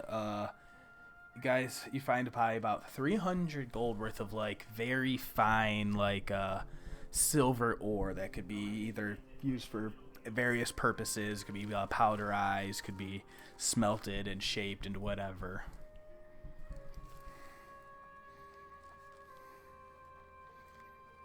Crazy. Yeah, and then the other team, you see they find like all sorts of like little veins of gold, and they start like loading up with that. But like you feel like the amount of silver you found is worth more than like the amount of gold that they're scavenging. You know, they're just more distracted by like Io's just like, oh, look at all the gold. Oh, is that a little ruby or quartz in there? And she starts like looking at like other more glittery stuff. Whereas I feel like you guys, feel like you got more useful components out of this. Does Saeryn want to hold on to that silver, since it's not actual silver coin yet? Yeah, it is not silver spendable coin. I mean, as much as I love having this shiny stuff on me, it looks heavy. Yeah, 300 gold worth of silver, like, or it's just, Right. you guys are weighed down in rocks and gems right now. But if we can drag this over, maybe we can get the horses to carry it. Yeah, Yeah. that sounds pretty reasonable. If you want me, I can note down that we have it. Sure. I would definitely start walking, if it means like saddling up the loot on the horses. Oh yeah, because you definitely had the horses were still like on the outside. There's definitely enough room for them on this like little cliffside for them to could travel as well, but they didn't enter in the cave. And this is 300 gold pieces worth of silver ore, you said? Yes. Yep. Yeah, let's remember that the horses have that.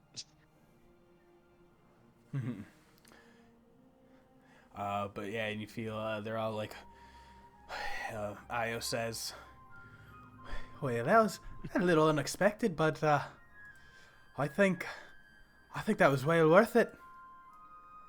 So you guys gotta take the chance for an adventure whenever it shows up.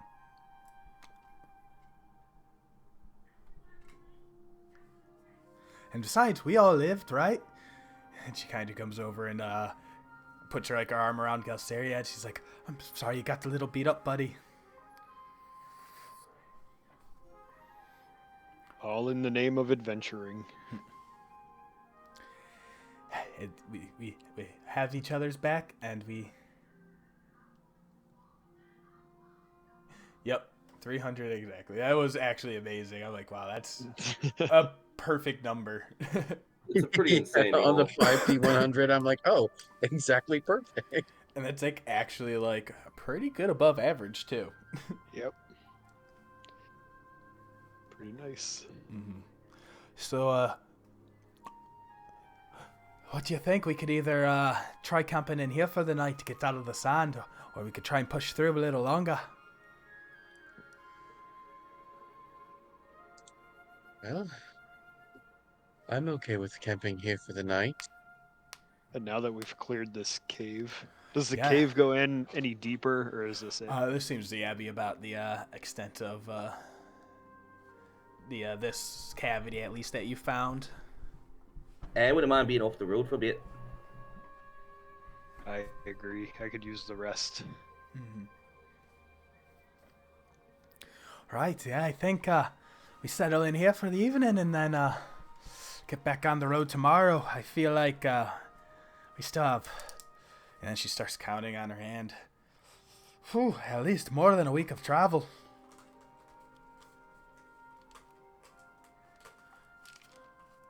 Yeah, Takes so long quite a getting bit. places. No wonder y'all stayed in your villages for so long. Yeah, there's not much reason to go out traveling where you can get eaten up by demons or monsters or swallowed by the earth whole. I mean, you say that, and then I just shake the silver ore. That's why I had to leave. That's why Galceria. That's why you came to Jigal, right?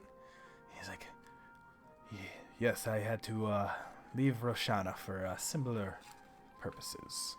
You never learn or grow if you don't ever take the chance. Speaking of chances, Galceriad, seems like you took a chance of getting a beating. Very tough. I like that. Good for you. Perhaps I'll have a few scars at the end. Everybody likes a good scar story. Oh, but hopefully not too many scars if I have something to say about it. Dermot peeks up. Do you guys Everyone think we laughs. Freeze frame. Yeah. should we bring the horses in for safety to get them out of the wind? Maggie's like, that's a good idea. Any horses out there tied up will be easy prey for anything that comes by. Exactly what I was thinking.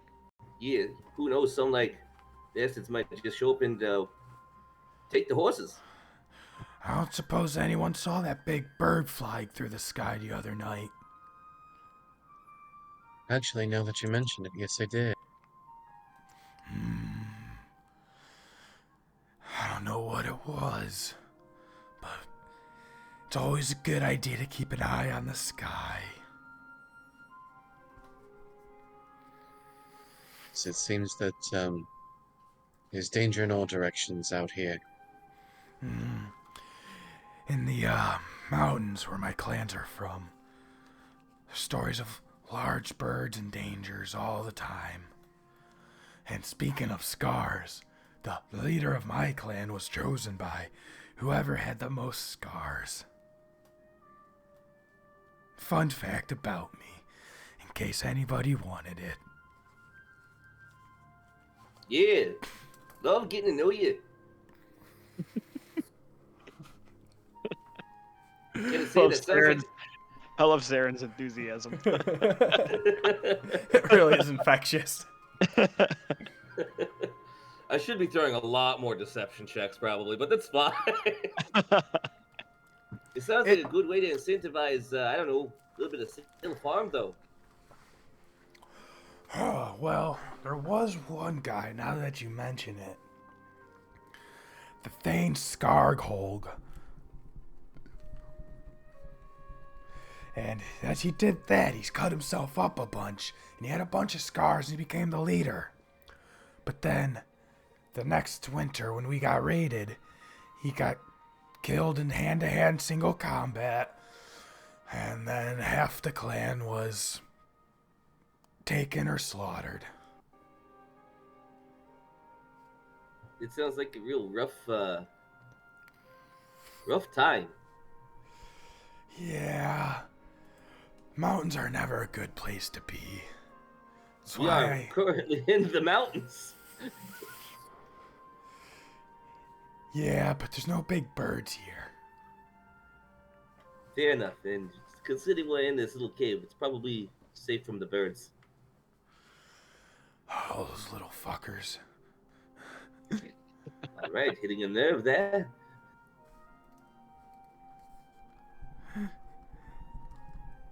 And, yeah, so I will speak up, just be like, yeah, there's all the sorts of creatures in, these wastes are, not the most friendly. Anything here's most likely trying to kill you. It's even the new disease that's been rolling around, that corruption that seems to be infecting the wild beasts more and more. You know, we've encountered the crimson infection before, and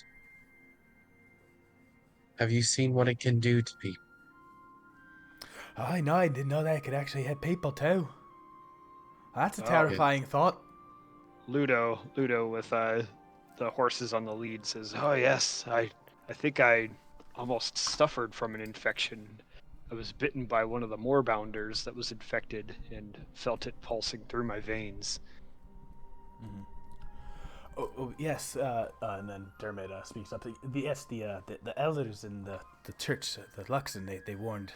They say it is a remnant of the corrupting influence of the betrayer gods, and that it is a lingering taint on the land. But it seems to be more active of late. But the faith of Avandra was able to help me get rid of my taint. Hey, that's a sentence. Yeah, everybody just be like, you talk funny, man. Anyone ever tell you that? Why, no. Like, why so serious? Well, don't you start. Nobody's ever told me that before. I don't know, you just like come off with this like very intense energy. Like, it's not bad, it's just, I don't know. It's weird, man. It's coming from Shaggy. Sorry.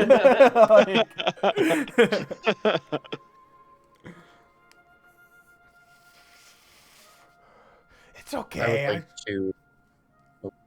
Oh, sorry, good.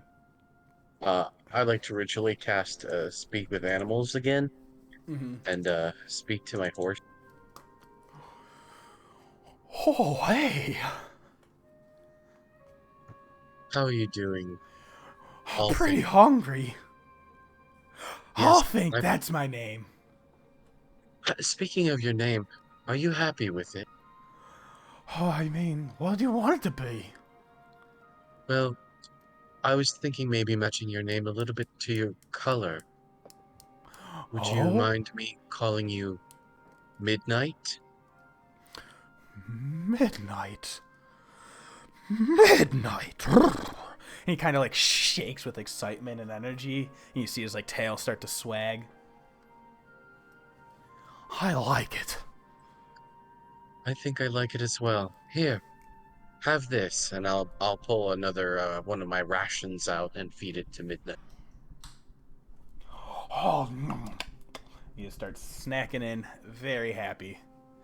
All the other horses kind of look around. You hear Finn's horse kind of pipe in, just like, why don't I get anything? What the hell? And he just dips his head. Oh, you. Come here. And I'll give one to the remaining 3 horses as well. Yeah. Awesome, and they all like tip in and just like, oh, thank you. I didn't want to be neglected. I could never neglect you. And they all just grow in for the little horse ear scritches and yeah, do the thing where there's a fly in the air and it swats it with its tail and it's cute. And then when the spell kind of ends, I'd come back, to like the group and just be like, man, these horses really do eat a lot, don't they? I mean, they need to be nice and strong for the waste, huh? Yes, it does take a lot out of us. Plumping them up for the next big thing to come along and eat them. Let's hope they make the trip back to the city. You know, me dad, he said he owned a horse stable. He said any time adventuring party would go off with a bunch of horses and mounts, they'd make promises up and down, swearing, leaving all sorts of collateral. He never saw a single one of them again. Even if they came back through town, they didn't have their horses. It's a little discouraging, but we'll try our best, I guess. Hey, oh, is that why you told us not get horses on the way out of town, Io? I was kind of wondering about that. It was my feet really do hurt. Trust me, you'll thank me in the long run.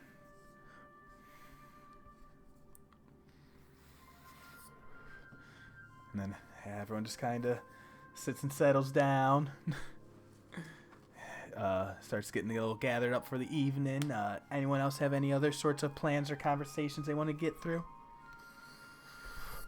I think Ludo's looking at this pathway down here to the south and kind of wondering if there's any way to set up any sort of like notification if anybody tries to come in, like some sort of a trap or something. Mm-hmm. I don't think he's well versed enough in anything like that, but Oh Not yeah, that kind of wizard. yeah. Say like Osiriad will see he's like, oh yes, thank you for reminding me. That's very prudent to do. And he'll go up and start ritual casting a spell where he like leaves like a silver like trace of spool like around like the entrance, and he says this should be an alarm for if anyone or thing were to come through here. thank you. No, go back through and go and slit down, and then you see Irvin just sitting there like working at like the stuff, like you hear like occasional like tinkering noises as he's like got like a couple like little tools and it's like takes turns like heating up some metal and then like folding it, tink tink tink tink, like not like a full forgery type thing, but more like a little tinker type shop setup, little station. And he's like seems to just be working on some metals and engraving some runes and stuff. Io will kind of come and curl up next to Dermot, and Maggie will just be staying at the back, just eyes overlooking on everyone.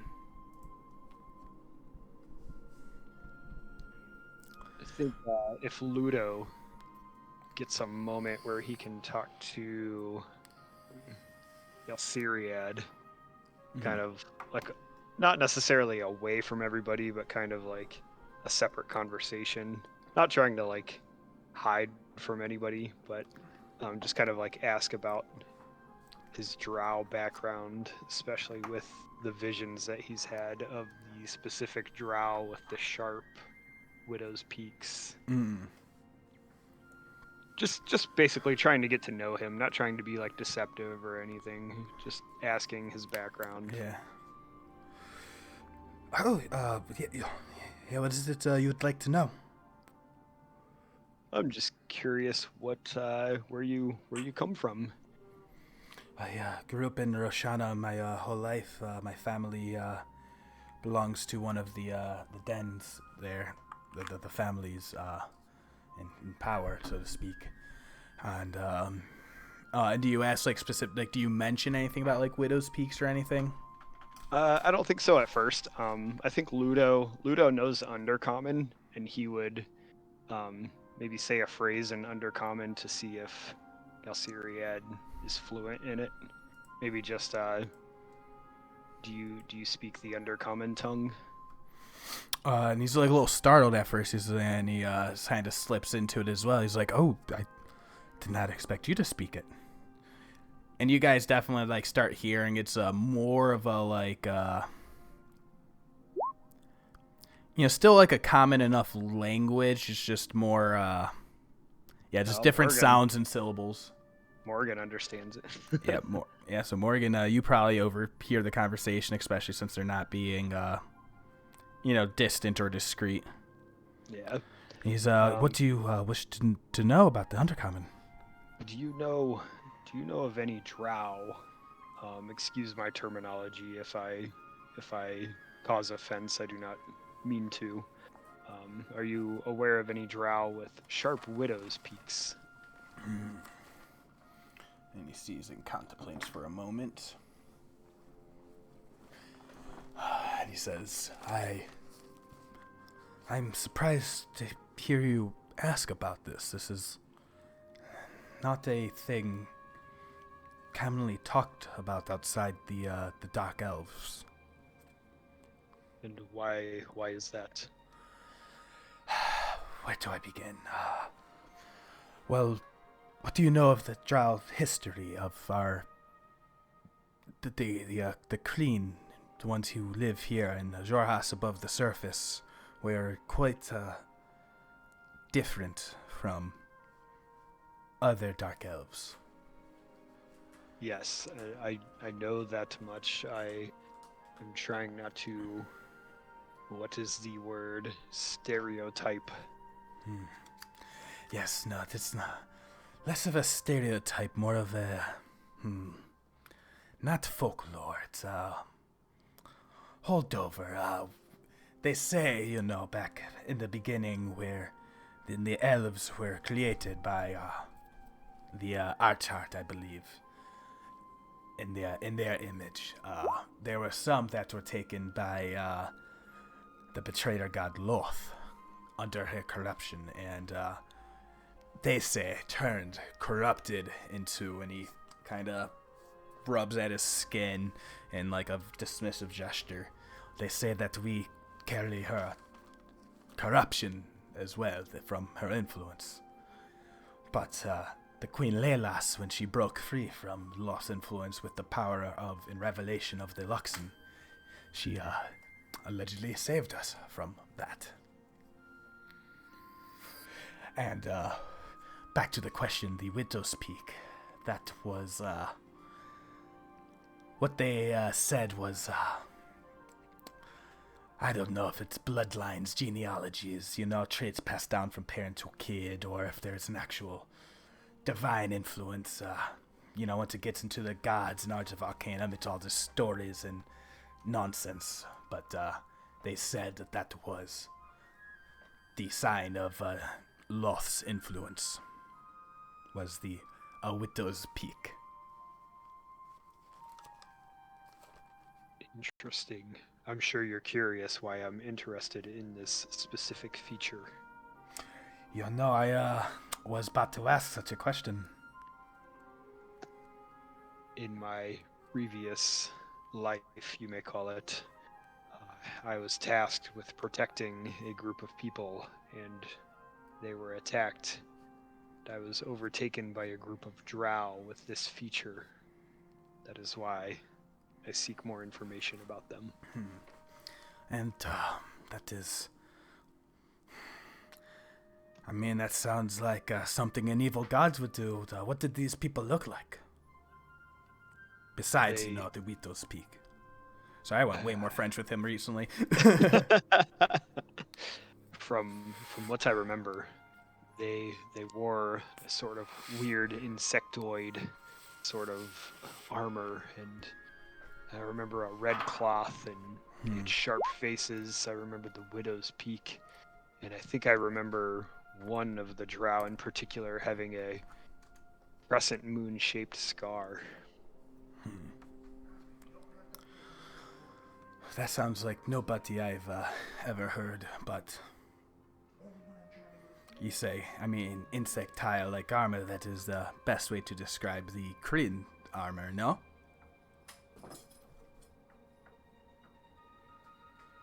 And it would say, yeah, like the Aurora Watch Kryn armor. Yeah, it's like all of the times you've seen them, it's like all been that weird angle insectile, like, looking. Was it the same kind of armor as pretty much, the yeah. drow from the vision? Okay, then yeah. Yeah, so like pretty much here for just to pop a token out. Like this is basically what a Kryn armor person looks like. That like armor is gonna have like weird sharp angles. Like some helmets are gonna be more like sticking out like mandibles and like like oh yeah, like beetle teeth and stuff. But like that's more or less what you saw that night as well. Okay. But the difference was the red Widow's cloth. Peak. Yeah, you saw underneath that one person. Yeah. Oh, it was just the one that had the red cloth. Yeah, but the Widow's Peak was a common feature amongst that group. Okay, you saw that night. Gotcha. Yeah. Well, Galsiriad, thank you for letting me pick your brain a little bit and ask some questions that are slightly uncomfortable because I mean no disrespect to your people. I have the utmost respect for you and your group, especially after this last cooperative battle that we had together. Yes, we did seem to work well together, and I apologize. I seem to have gotten some dust in my throat as well, and I think my voice may be subject to change still every now and then. still getting the dust out. No? He goes back to common and thank you, friend, and extends a hand out for a handshake. Ah, yes, well met. I am sure we'll help each other out in the days to come. And he just nods. Mm-hmm. All right. Yeah, and I think at that point, like, the party kind of begins to settling down just a little bit. And I think we should call it there for a mission tonight as well. Just so don't have to have Arrow catch up too much on the next session. Ludo starts to sniff around. Is that strange, earthy plant smell coming from you, Irvin? Oh, what? Oh, yeah, this is my my relaxation. For night. There's not everything in the waste tries to kill you. Some actually kind of makes you feel good. Would you guys want to try any? I think I'm all right, but thank you. Oh, I'm an enterprising chip. I'll try something else. Oh man, the more the merrier. Puff up, buddy. This seems like it's gonna hurt me. I like that.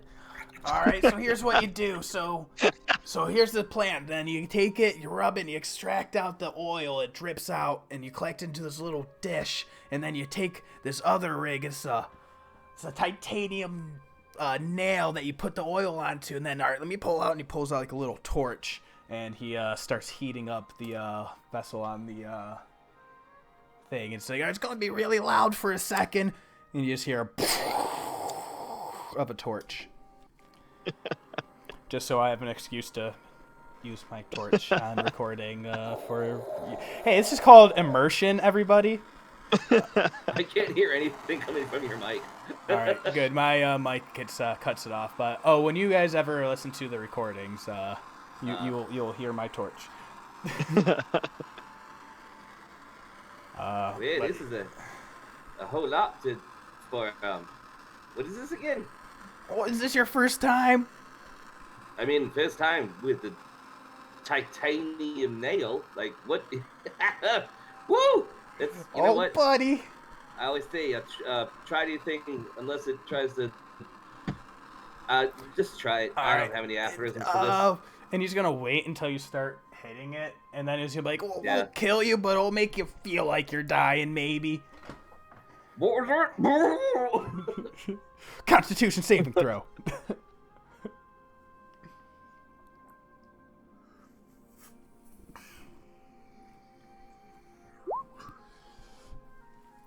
Uh-oh. Dad, man, you're pretty hungry, feeling a little loopy. You're probably gonna have a really great dream tonight. Does anybody smell a dire skunk? You ever just like lay down and look at the stars and feel kind of like you're gonna fly off the face of Exandria, right up into the sky and just kind of hang out? You ever think like maybe the stars have names? Maybe their names are like unpronounceable because they don't have tongues like we do? You ever think about your tongue? You ever think about how you're a skull inside your skin? You ever That's think about pretty that? deep, man. So you ever look out the back of your dagger? You ever look at the back of your dagger on dire skunk oil? You ever looked at a dollar, man? You ever looked at a dollar on weed? Yeah. Yeah, Irvin just goes full Jon Stewart. He's like, there's this dish that they make in Roshana. They call it a pie, but it's a fucking pasta. It's they put the sauce on top of it. It's nonsense. I mean, sounds pretty good right in there, I tell you that. A pie with the sauce on top? Come on. Get out of here. Sauce on the top, sauce on the bottom. Listen, the sauce is gonna go in me. Amazing. Yeah, you all just notice Saeryn and Irvin just spacing out. Well, Irvin. Starting to get a little bit of spins over here. Oh, zoinks, Saeryn.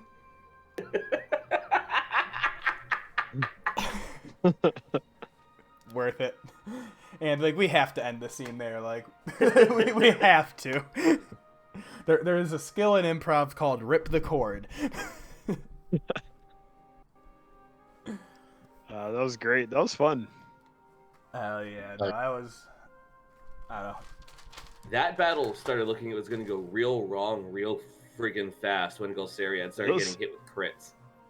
Those things, yeah, the damage on those crits wasn't too high. I was waiting for a high damage to rebuke the violent, but then you kept portenting some of the rolls. And silvery barbing stuff away. I mean, maybe it's just because I'm not used to playing it like a low-level character with this few hit points. Like, yeah. I have 36 hit points. One round of that shit would have killed me. Yeah, it's tough. I got hit pretty hard. I was down to 8 hit points at one point. Yeah, exactly. And then it was also just like, well, shit, this has 9 people here? Like it should have been a cakewalk, but everyone was missing. Yeah, so that was it. I realized such a high AC. 19 AC is no joke. Like I did not realize. Level 4, yeah. Yeah, I was pretty beefy. Also, the mage with all of the AOE save spells is not here today. Yeah. But yeah, no, I definitely hope that wasn't just too much of me just talking to myself. Oh no, it was so fun to do. Yeah, it's fun hanging out with this other group too. Mm-hmm. Yeah. No, it was that was kind of I was like really excited for that with this mission. I'm like, it's just like it's gonna be a lot of just interaction that also has like not had the chance yet to really develop in and that the artwork of their group sitting on that skull, that was badass. Oh yeah. Right? That was so. Yeah, that's so cool. Yeah, this module. I'm jealous. They have better art than us. Right. Right? Like, this guy actually doesn't look like Shaggy. He actually looks like some cool, like, scene guy. Yeah,